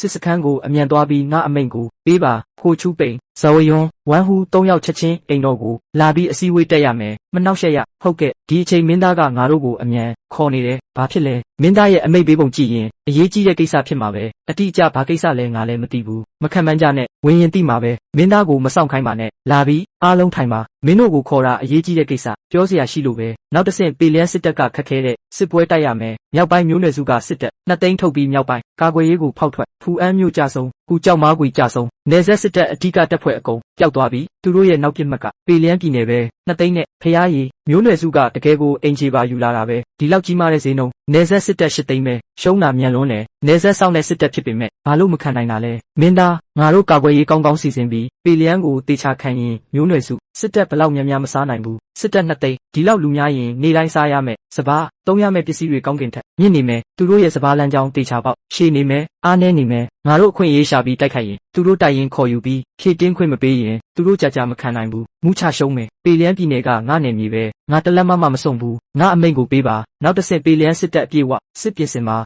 ဝမ်ဟူမင်းမျိုးတွေကလူငယ်အားလုံးကိုစုဆောင်းပြီးမြို့ကာကွယ်ရေးတပ်ဖွဲ့ထဲပါနေ့ရောညပါလေ့ကျင့်ပါဇဝယွန်းမင်းလူတွေခေါ်ပြီးအဓိကလမ်းတွေမှာထောင်ချောက်ချပါကျုံတူးပါမြင်းသားတန်စုမြုပ်ပါကာကွယ်ရေးအပြည့်ဝပြင်ဆင်ပါခိုချူပိန် မင်းမြင့်တက်ကိုဥဆောင်ပြီးအချိန်မရွေးအသင့်ပြင်နေပါမျိုးနွယ်စုစစ်တပ်နဲ့စပါးလမ်းကြောင်းကိုလေးဖက်ကနေနှောက်ယှက်ပါဟုတ်ကဲ့မင်းသားကြားပြီလားမျိုးနွယ်စုစစ်တပ်2 သိန်းလာနေတယ်မြောက်ပိုင်းကာကွယ်ရေးအကုန်ထောက်ထွက်သွားပြီနေဆက်စစ်တပ်ရှုံးသွားပြီဖူအန်းမျိုးလဲကျသွားပြီပူကြောက်မားကွေတောင်ကျဆုံးသွားပြီယခုဘာလုပ်ရမလဲပြေးရမလားမပြေးရဘူးလားပြေးမလားတဲ့ဘယ်ကိုပြေးမှာလဲမျိုးနွယ်စုစစ်တပ်မရောက်ခင်လမ်းမှာပဲအကုန်သေးမှာပဲပေလျက်အိမ်တော်ကအမိတ်ပေးထားတယ်ယခုမျိုးတစ်မျိုးလုံးကလူငယ်တွေကိုမြို့ကာကွယ်ရေးခိုင်မာအောင်ပါဝင်ဖို့စုဆောင်းနေတယ်မင်းသားကပြောတယ်ပေလျက်မျိုးကိုလုံးဝမစွန့်ဘူးပေလျက်မျိုးနဲ့အတူတည်မယ်တဲ့မင်းသားကငါတို့နဲ့အတူရှိနေတဲ့အိမ်ကိုအတူတကွကာကွယ်မယ်မျိုးနွယ်စုစစ်တပ်ကိုအတူတကွခုခံမယ်ကောင်းပြီပေလျက်မင်းသားတော်ခံပြီးတည်ဖို့ရွေးချယ်ရင်ငါတို့ဘာကြောက်เสียရရှိသေးလဲအားထုတ်ပြီးမျိုးနယ်ရန်ခိုင်မာအောင်လုပ်ကြမယ်လူတိုင်းတာဝန်ရှိတယ်ပါဝင်ခြင်းရင်ချက်ချင်းမျိုးတကား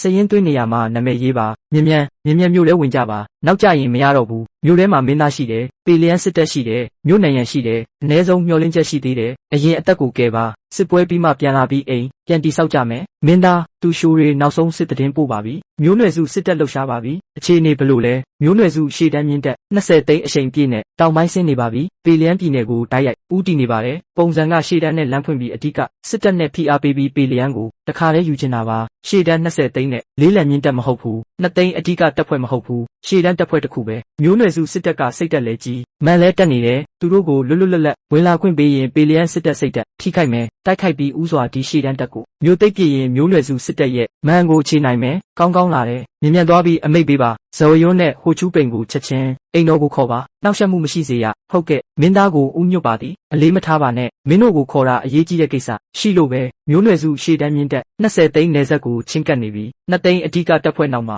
ရှိနေတယ်ငါအတိတ်ဘယ်ကတိုက်ခိုက်ပြီးဥစွာသည်မျိုးနွယ်စုရှေ့တန်းကိုဖျက်ဆီးပစ်မယ်သူတို့ရဲ့မန်ကိုအခြေပစ်မယ်မင်းသားထူးချွန်ပါသည်မျိုးနွယ်စုစစ်တပ်တစ်လျှောက်လုံးအနိုင်ရနေပြီးမှန်တက်နေတယ်ရန်သူဖျက်ဆီးဖို့ကောင်းတဲ့အချိန်ပဲရှေ့တန်းမြင့်တက်20 သိန်းဆိုတာငါတို့မျက်လုံးထဲမှာချက်ပေါင်းမွေးထားသလိုပဲမင်းသားရဲ့အနက်ရောင်တက်ချက်မြင့်တက်9000ကအားလုံးကျွမ်းကျင်တဲ့လေးလက်မြင့်တက်လက်နက်ကောင်းပြီးတိုက်ခိုက်ရေးအင်အားထူးချွန်တဲ့ဒီမျိုးနွယ်စုရှေ့တန်း20 သိန်းကိုဓာတ်ရိုက်ဖောက်ထွက်နိုင်တယ်အားထုတ်မှုအများကြီးမလိုဘူးကောင်းပြီဒါဆိုလုပ်ကြမယ်ဒီနေ့ချက်ချင်းစစ်တပ်ပြင်ဆင်မှာညနေပိုင်းထွက်ခွာမယ်မျိုးနွယ်စုရှေ့တန်းကိုအကုန်ဖျက်ဆီးပစ်မယ်ဒီစစ်ပွဲငါကိုယ်တိုင်မင်းတို့နဲ့အတူသွားမယ်မင်းသားစစ်မြေပြင်အန္တရာယ်များတယ်မင်းသားရဲ့ရွှေခန္ဓာကိုဘလို့အန္တရာယ်နေရာကိုသွားနိုင်တယ်လေငါအန္တရာယ်ရှိတာသိတယ်ဒီတစ်ခါသွားတာတိုက်ခိုက်ဖို့မဟုတ်ဘူးအနက်ရောင်တန်ချက်မြင့်တက်ရဲ့နောက်ွယ်ထောက်ပံ့ရေးအတွက်ပဲလေးလံမြင့်တက်9000လူစားမြင်းကျွေးနေတိုင်းစပါးသုံးဆွဲမှုကောင်းကင်ထက်မြင့်တယ်ဒီတစ်ခါမြန်ဆန်တဲ့တိုက်ခိုက်ရေးလိုအပ်တယ်နောက်ွယ်ထောက်ပံ့ရေးကနောက်မကျစေရဘူးငါရှိနေရင်စပါးလုံလောက်အောင်အာမခံနိုင်တယ်စစ်သားတွေစိတ်ချပြီးစားနိုင်တယ်ထောက်ပံ့ရေးစိုးရင်စရာမလိုပဲအပြေးဝတိုက်နိုင်မယ်ကျွန်ုပ်တို့အမိန့်ကိုနာခံပါသည်မင်းသားရဲ့ယုံကြည်မှုကိုမပြတ်စေပဲ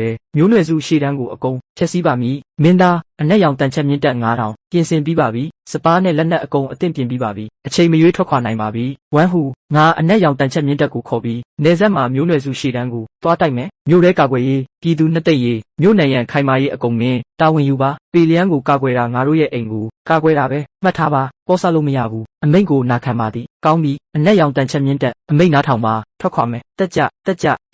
ငါအမေကြီးဒါကအနက်ရောင်တန်ချက်မြင့်တက်ပဲကြောက်စရာကောင်းလိုက်တာဒီတစ်ခါမင်းသားကိုယ်တိုင်မျိုးနွယ်စုရှေ့တန်းကိုတွားတိုက်မယ်တေချာပေါက်ဒီမျိုးနွယ်စုတွေကိုရေလွှမ်းလို့တိုက်ခိုက်မှာပဲကြားတယ်ဒီတစ်ခါမင်းသားကမျိုးနွယ်စုရှေ့တန်းအဓိကတပ်ဖွဲ့ကိုတွားတိုက်မှာတဲ့မြင့်တက်20 သိန်းပဲငါတို့လူ9000ပဲရှိတယ်နိုင်မလားငါတို့ကောင်းတဲ့သတင်းကိုပဲစောင့်ကြမယ်မင်းသားထွက်ရင်အမြဲတမ်းအနိုင်ရတယ်ကြက်ပေါင်းမွေးထားသလိုတေးဖို့လာရဲသလားအနက်ရောင်တန်ချက်မြင့်တက်တပ်ဖွဲ့ဖောက်ထွက်ပါသူတို့ကိုဖောက်ထွက်ပစ်ပါတယောက်မှမချမ်းနဲ့ငါ့ကိုတားရင်တေးမယ်ခံကြမြားနဲ့သူတို့မြင်းချီတော့ကိုပစ်ကြပါဘုံမူးတေသွားပြီမြန်ပြေးကြတယောက်မှမချမ်းနဲ့အကုန်လိုက်တက်ပစ်ပါဘုံမူးကြီးမားတဲ့ကိစ္စဖြစ်ပါပြီပါဘုံမူးဦးဆောင်တဲ့မြင့်တက်1000အကုန်ပျက်စီးသွားပါပြီပါဘုံမူးကြဆုံးသွားပါပြီဘာပြောနေတာလဲမြင့်တက်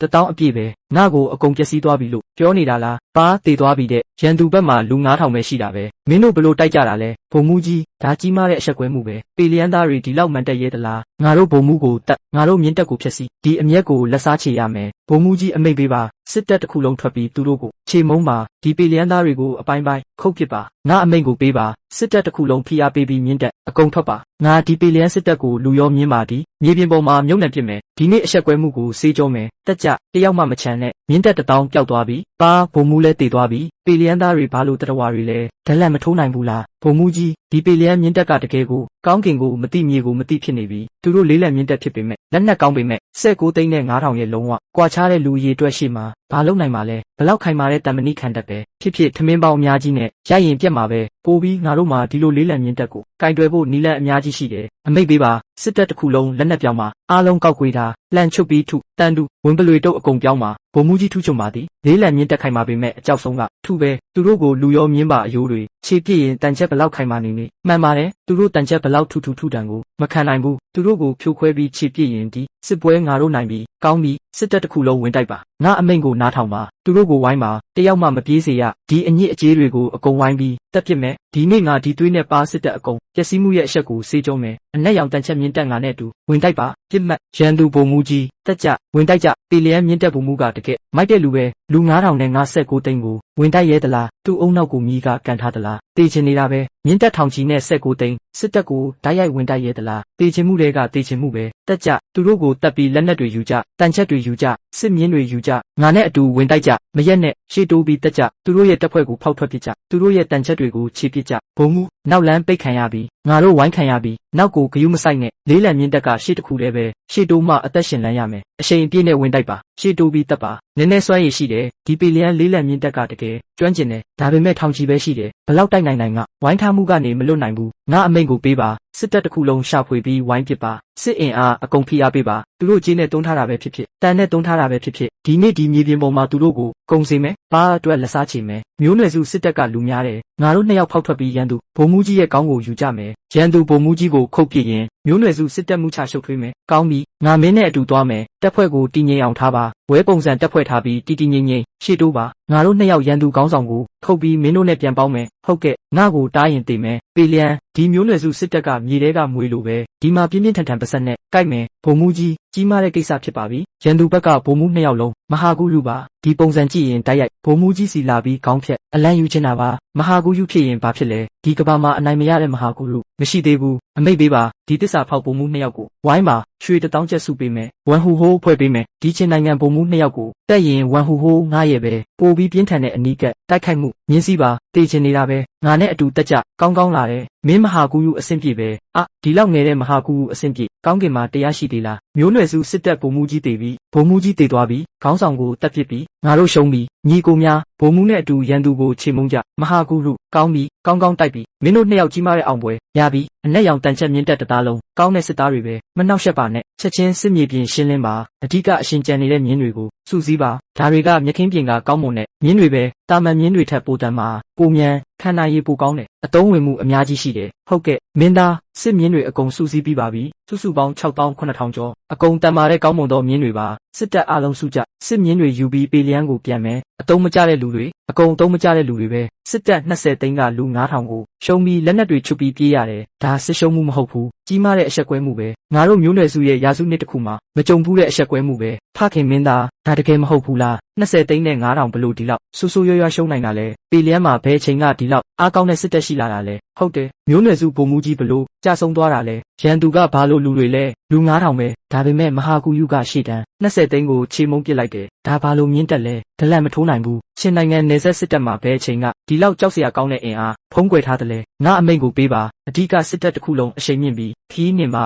ငါကိုယ်တိုင်စစ်တပ်2သိန်းဥဆောင်ပြီးပေလျံကိုချေမှုန်းမယ်ဒီမြင့်တက်ကိုခြေပစ်မယ်ပေလျံမင်းသားရဲ့သွေးနဲ့ဒီနေ့အဆက်ကိုစေးကြောမယ်တက်ကြစခန်းချပြီးရှေ့တက်ပါစစ်တပ်တစ်ခုလုံးထွက်ခွာပါပြစ်မှတ်ပေလျံမြို့လှုပ်ရှားပြီးမျိုးနွယ်စုစစ်တပ်အဓိကတပ်ဖွဲ့လှုပ်ရှားပြီးချက်ချင်းသတင်းပြန်ပို့ပါပေလျံမဟာဂုရုဒီတစ်ခါငါမင်းတို့ကိုမူးချဖမ်းမယ်ဓာတ်1000နဲ့ခုတ်ပြီးအယိုးတွေခြေပစ်မယ်မင်းသားအောင်ပွဲနဲ့ပြန်လာပြီးအနက်ရောင်တန်ချက်မြင့်တက်အနိုင်ရပြီးငါတို့နိုင်ပြီးအနက်ရောင်တန်ချက်မြင့်တက်9000နဲ့20သိန်းကိုချေမှုန်းပြီးကမ္ဘာပထမဆုံးတန်ချက်မြင့်တက်ပဲမင်းသားနဲ့အတူငါတို့ပေလျံအနိုင်ရတယ်နောက်ပိုင်းဘသူမှပေလျံစစ်တပ်အားနဲ့တယ်ပြောရဲရင်ငါပထမဆုံးလက်မခံဘူးရာဝါကွန်ရက်ကခုမှပို့ပေးတဲ့တဲ့ဝမ်ယန်ဝူးရှဲရဲ့2သိန်းအဓိကတပ်ဖွဲ့အကုန်ထွက်ခွာပြီးအချိန်ပြေးနဲ့ငါတို့ပေလျံကိုဥတီနေပြီးဒါပေမဲ့သူတို့လူရမ်းများတယ်ဧရိယာအရန်ကြီးတယ်ရှေ့တက်နဲ့နောက်တက်လုံးဝပြတ်တောက်သွားပြီးစပားနဲ့ပစ္စည်းတပ်ဖွဲ့နောက်ဆုံးမှာကြံနေပြီးကာကွယ်ရေးမတင်းကျပ်ဘူးမင်းသားရဲ့အတိတ်ဘက်ကနောက်တက်ကိုနှောက်ယှက်ပြီးစပားလမ်းကြောင်းဖြတ်တာလားမှန်ပါတယ်ခိုချူပိန်ငါမင်းကိုအမိတ်ပေးတယ်ချက်ချင်းအနက်ရောင်တန်ချက်မြင့်တက်3000ပြင်ဆင်ပြီးညချင်းပဲထွက်ခွာပါမျိုးနွယ်စုစစ်တပ်ရဲ့စပားနဲ့ပစ္စည်းတပ်ဖွဲ့ကိုဓာတ်ရိုက်ဝင်တိုက်ပါကျိုးအမိန့်ကိုနာခံပါသည်ရာဝါကွန်ရက်သူရှူတွေကမင်းကိုနေရာပေးနိုင်ရင်မင်းသတင်းချက်လက်တိုင်းဓာတ်ရိုက်ဝင်တိုက်ပါပထမမျိုးနွယ်စုစစ်တပ်ရဲ့စပားနဲ့ပစ္စည်းစက်ပစ္စည်းတွေအကုန်မိရှို့ဖြစ်ပါဒုတိယရှို့ပြီးရင်စစ်တပ်ပြန်မလာနဲ့ဓာတ်ရိုက်မတိုက်နဲ့ဓာတ်ရိုက်ပျောက်ကြားနည်းစနစ်စတင်ပါပျောက်ကြားနည်းစနစ်တဲ့ဟုတ်တယ်ရန်သူရှိတက်ရင်ငါစုံမယ်ရန်သူနားရင်ငါနှောက်ယှက်မယ်ရန်သူပင်ပန်းရင်ငါတိုက်မယ်ရန်သူဆုတ်ရင်ငါလိုက်မယ်ညစ်ပတ်တဲ့နည်းစနစ်ကစားမယ်အမောင်တွေကနည်းစနစ်ကစားမယ် သူတို့ကိုမသေးမချင်းလုပ်မယ်မျိုးနွယ်စုစစ်တပ်အဖွဲ့ငယ်တွေ့ရင်ဓာတ်ရိုက်စားဖြစ်ပါမြန်မြန်ဆုံးဖြတ်ပြီးမြန်မြန်ပြီးအောင်စစ်တပ်အုပ်စုကြီးတွေ့ရင်ခေါင်းလှည့်ပြီးပြေးပါလုံးဝမတိုက်နဲ့အနက်ရောင်တန်ချက်စနစ်ရဲ့မြန်ဆန်မှုကိုထိမ့်သိမ့်ပြီးနေရောညပါနှောက်ယှက်ပါဝမ်ယံဝူရှူရဲ့နှစ်သိန်းစစ်တပ်ကိုမအိတ်နိုင်အောင်မစားနိုင်အောင်မသွားနိုင်အောင်လုံးဝပင်ပန်းပြီးဘဝရှာနေအောင်လုပ်ပါမှတ်ထားပါတိုက်ပြီးပြေးပြီးထက်တိုက်သူတို့ရဲ့နှာခေါင်းကိုဆွဲပြီးခေါ်သွားပါမင်းသားစိတ်ချပါကျွန်ုပ်အကုန်နားလဲပါပြီသူတို့နဲ့တိုက်ရိုက်မခံဘူးပြောတဲ့နေရာကိုရွေးပြီးနားတဲ့နေရာကိုထိုးမယ်ချင်းကောင်လိုပဲသူတို့ကိုယူတော့အောင်တိုက်ပြီးဖမ်းလို့မရအောင်လုပ်မယ်ဒီအထိပ်ပဲဒီနီးစနစ်ကိုပျောက်ကြားနီးစနစ်လို့ခေါ်တယ်ငါဝမ်ယံဝူရှူကိုကောင်းကောင်းခံစားစေခြင်းနဲ့နှစ်သိန်းစစ်တပ်ရှိပေမဲ့နီးစနစ်သုံးလို့မရဘူးဒေါသထွက်ပေမဲ့ထုတ်ဖို့နေရာမရှိဘူးဆိုတာကျွန်ုပ်တာဝန်ပြီးမြောက်အောင်အာမခံပါသည်အနက်ရောင်တန်ချက်မြင့်တက်3000မျိုးနွယ်စုစစ်တပ်ရဲ့စပါးကိုမူချမိရှုဖြစ်ပြီးသူတို့ကိုနေရောညပါမငြိမ်မသက်ဖြစ်အောင်လုပ်ပါမယ်သွားပါညချင်းပဲထွက်ခွာပါခြေရဖုံးကွယ်ပါအောင်ပွဲအတွက်လောဘမကြီးပါနဲ့အရှိတမ်းမတက်ပါနဲ့ဟုတ်ကဲ့မင်းသားရဲ့ဒီပျောက်ကြားနီးစနစ်ကမျိုးနွယ်စုစစ်တပ်ရဲ့ခြေလမ်းကိုမူချရှုပ်ထွေးစေမယ်ဘုံမူမျိုးနွယ်စုစစ်တပ်ရဲ့စပါးနဲ့ပစ္စည်းတပ်ဖွဲ့ရှေ့3မိုင်မှာပဲရှိပါတယ်အားလုံးနားထောင်ပါရှေ့3မိုင်မှာမျိုးနွယ်စုစစ်တပ်ရဲ့စပါးနဲ့ပစ္စည်းတပ်ဖွဲ့ဖြစ်မှတ်ပဲဒီနေ့တာဝန်တစ်ခုတည်းပဲမိရှုဖြစ်ပါအကုန်မိရှုဖြစ်ပါအားလုံး6တွေ့စားနဲ့ရိတ်ခါနဲ့စေဝါထုတ်ပြီးအမြန်အားဖြည့်ပါ9မိနစ်နေရင်စစ်တပ်တစ်ခုလုံးထွက်တိုက်မယ်တက်ကြဘာအတန်လဲမ